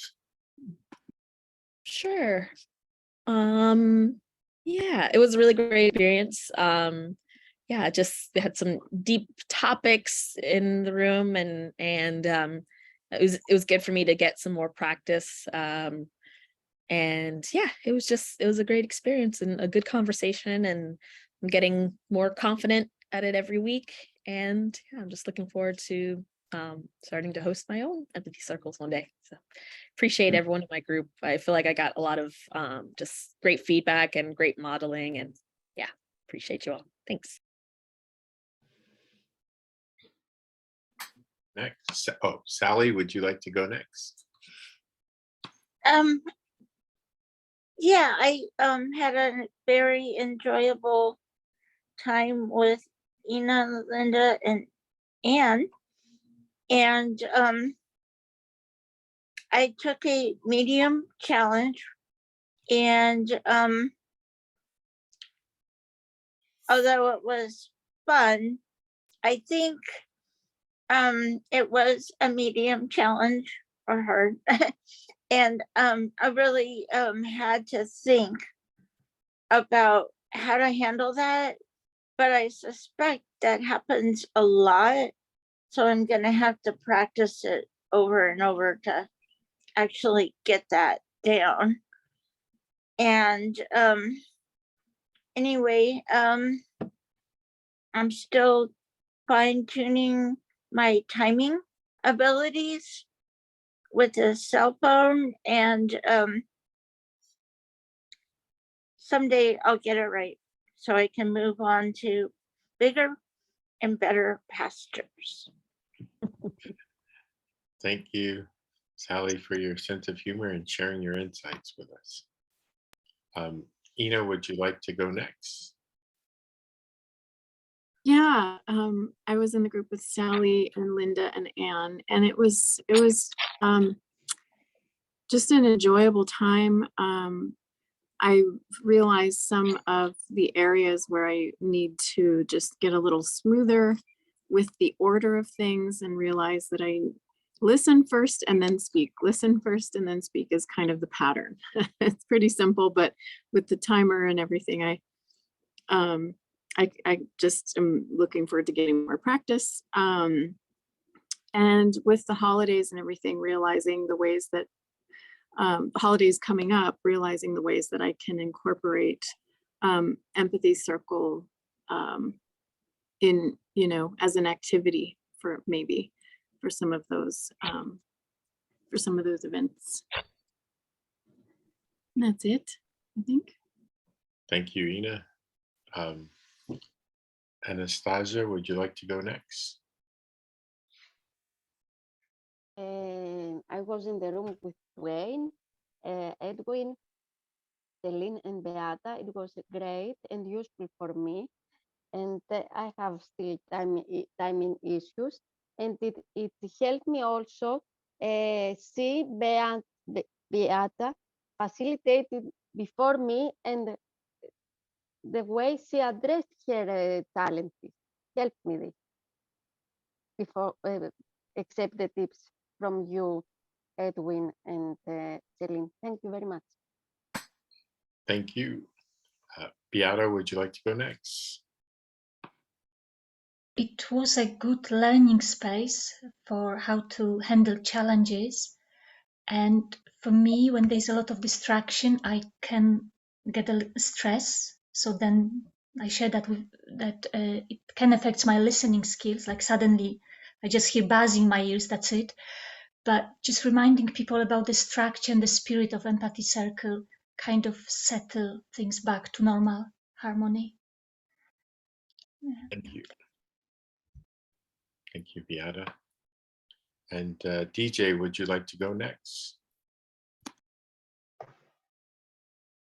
Yeah, we had a really great circle. It was with Larry, Bill, and Wendy was the big facilitator, and Jay and I were the participants.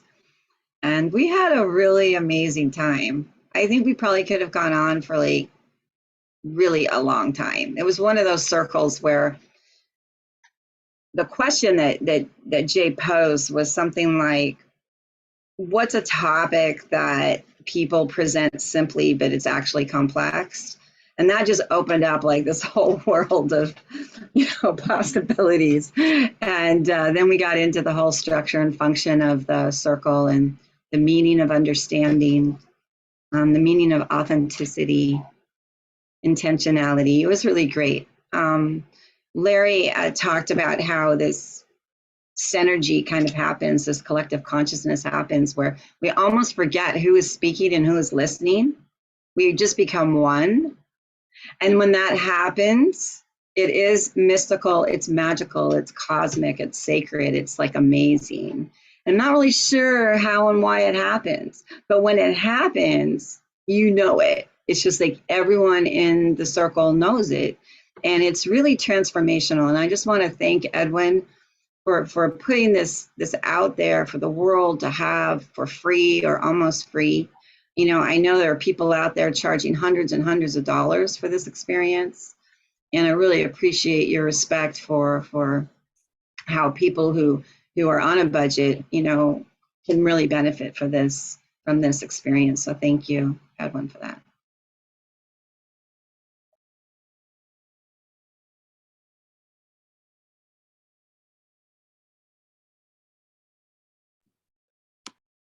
Oh, and now for one of my role models, Wendy, would you like to go next? Well, talking about role models, Dwayne, it was the first time in our group that I've had to role model the challenges. And yeah, I realized I wasn't actually sure how many to do because they both asked for medium. And then I wasn't sure, is that medium or is that mild, low? So I didn't role play them nearly as well as you did, Dwayne, when, you do role models. So you do the challenges so well. So yeah, I really valued that experience. And as Jay and DJ have said, it was both chose such interesting topics. DJ chose that visceral one. How do we feel the empathy circle in our body? And then Jay choosing the one about, what do we talk about that seems simple but is actually really complex? And I'm going to be reflecting for quite a while on what the word authentic really means, as opposed to intentionality. Thank you, Dwayne.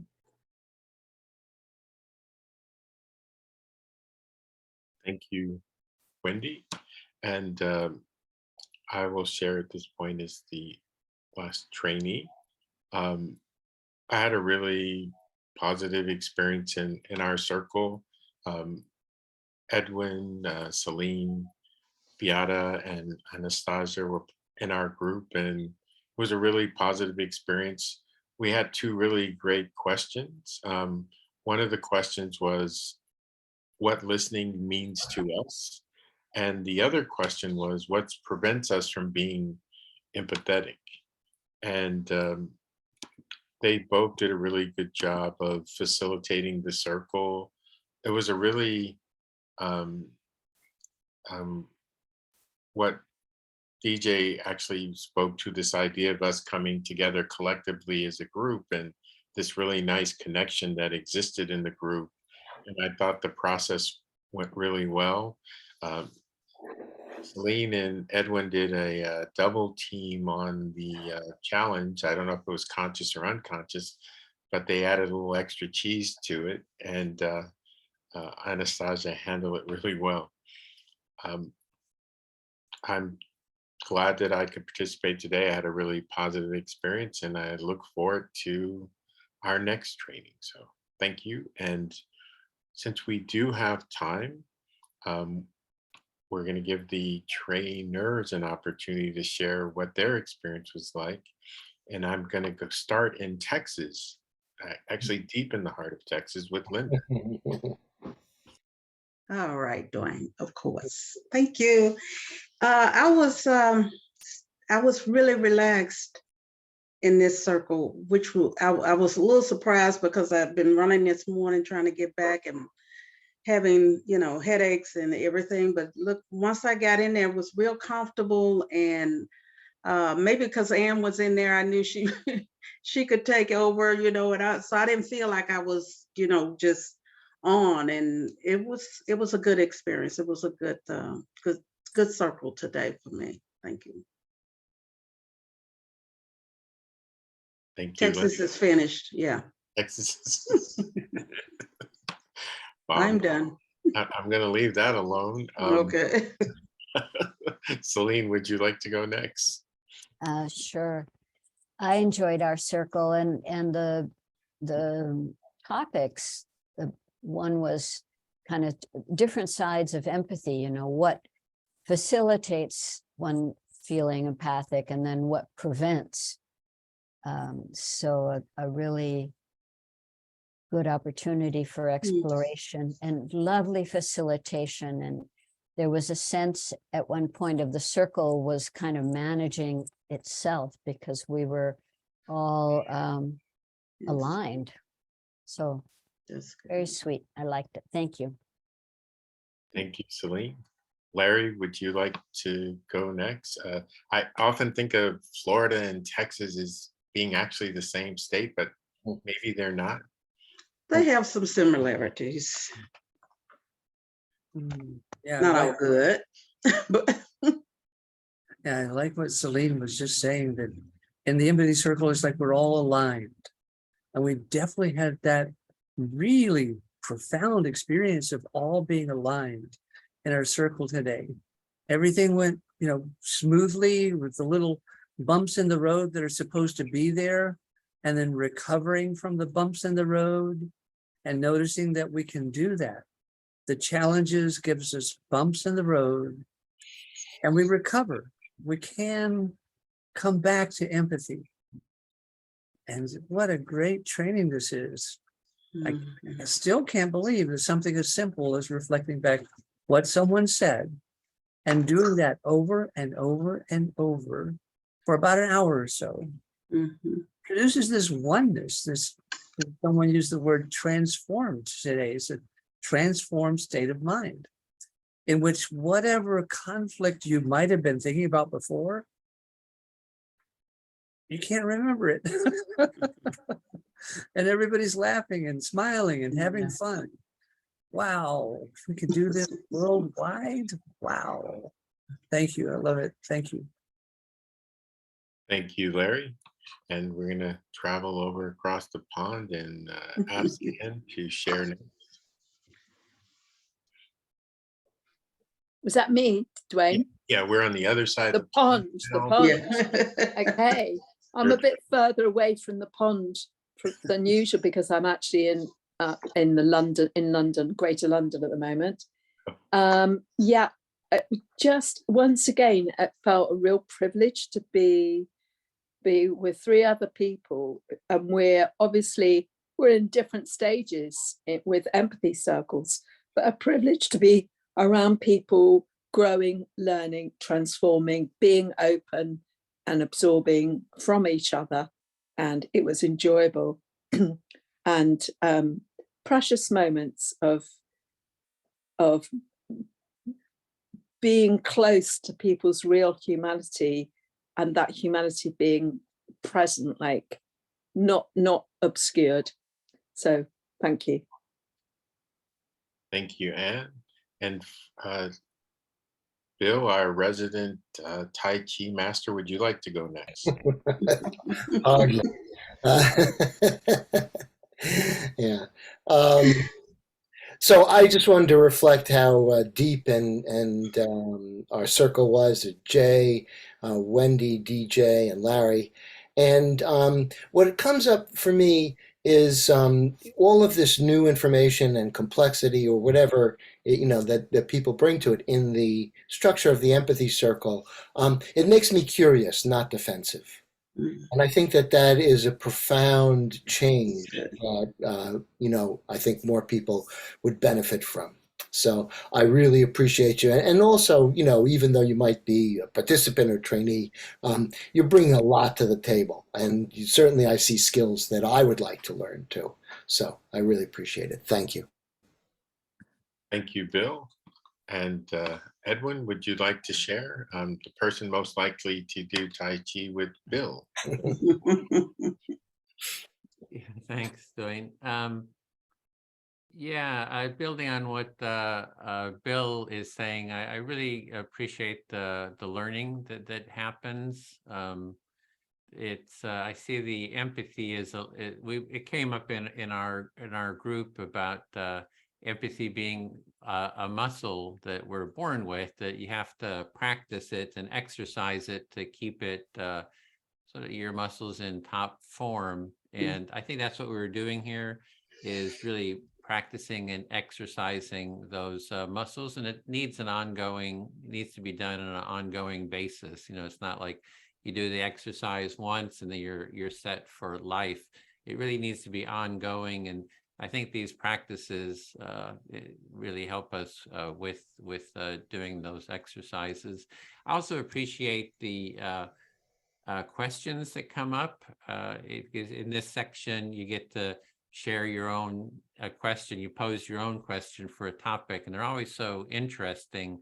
And Dwayne and Celine mentioned the ones that came up in our circle. And there's always these new insights that come up or questions. And the one is, it's like if you're feeling something, the topic was like, if shame comes up or boredom or just any feeling that comes up, that we can share those and empathize with them.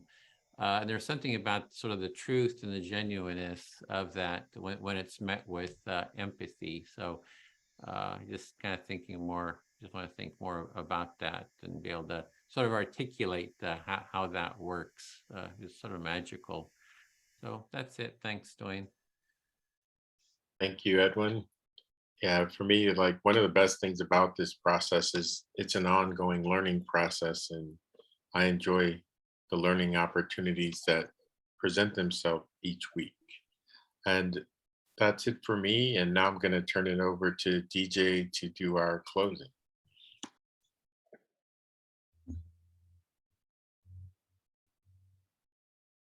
Muted. And my notes are being squirrely. So I'm just going to wing it. And I know there's a link I need to put in here, but I'll put it there in a minute. So I think, Dwayne, you can help me maybe if you want to, but I think the question is there anything that the trainers want to add? Yes, is there any final comments from our trainers? I'll add one. I'll just plug that Saturday Empathy Cafe again. As I mentioned, we're working with the conflict transformation and peace building community, and we have one group that's co-sponsoring, co-hosting that event with us, and then there's another group that just joined to co-host Peace Alliance, and we're looking for other organizations too that want to co-host. So want to just really bring the peace and conflict community together for these empathy cafes. So really hoping that you can join us there. So that's it. Wow. TJ, were you able to pull up your notes? Well, they don't look the same as they did before. I don't know how that happened. But can you put the, I mean, I do have something in front of me, so I can say what needs to be said next. But do you have the link for the survey? Sure. Edwin, could you? It's been in all the emails, so Okay. You just check your email and it's in there for the feedback. Yeah, be sure. Okay, so I'm gonna, I guess, say something like, let's review what we did in this session. To summarize, everyone who wanted to practice facilitating a short empathy circle with an opportunity to practice dealing with challenges for those who felt ready, We provided extra time by skipping the how-to introduction if you wanted to. And we debriefed the experience at the end of the empathy circle. And that's really it. Does anybody have any closing comments or anything that they need to say right now? In terms of the notes, it's just what's coming up next week. That session 5. Okay, I see. Next week is an integration. Okay, I'm sorry. I see it. It goes on further down. Next week is an integration of your learnings, hearing your feedback about the training, and a discussion about your next steps. In addition, we will revisit the values of a culture of empathy now that you have experienced the training. And so our assignments, which will be sent out on an email, reminder to fill out the session feedback survey. The link is in the chat, but maybe not in the chat. Maybe just in the email. Not in the chat. Yeah, it's in the email. Yeah. Okay. Everybody will have their empathy buddy call. Reach out to one another. Feel free to do that. Try to facilitate an empathy circle with family or friends. Think about how you see the empathy circle practice beginning to build a culture of empathy in your world. And please post in the chat one feeling that you have as a result of being here. So we have thankful, we have peace, we have relaxed, complete, calm, enthused, challenged. I feel good. Yeah. Serene, warm. That's beautiful. Very beautiful. So jazz hands. This is the end of our empathy circle. Thank you for coming. Bye-bye. See you next week. Bye. Thank you. Final session. Thanks, everyone. All right. Bye-bye. Check those emails for the feedback form. Post those questions. Thank you. Thanks.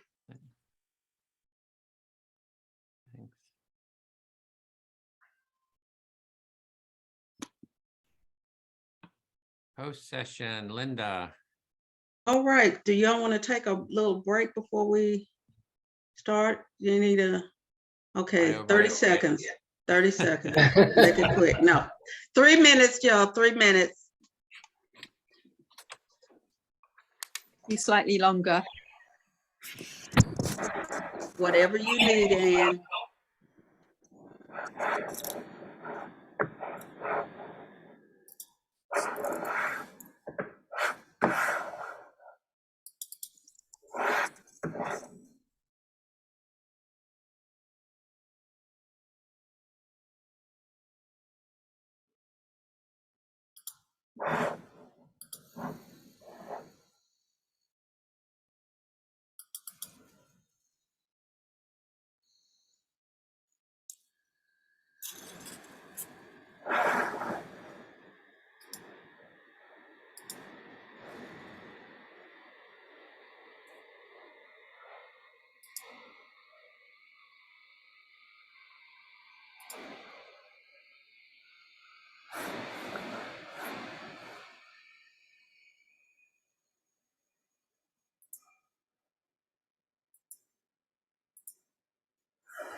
Are you coming Saturday, Linda?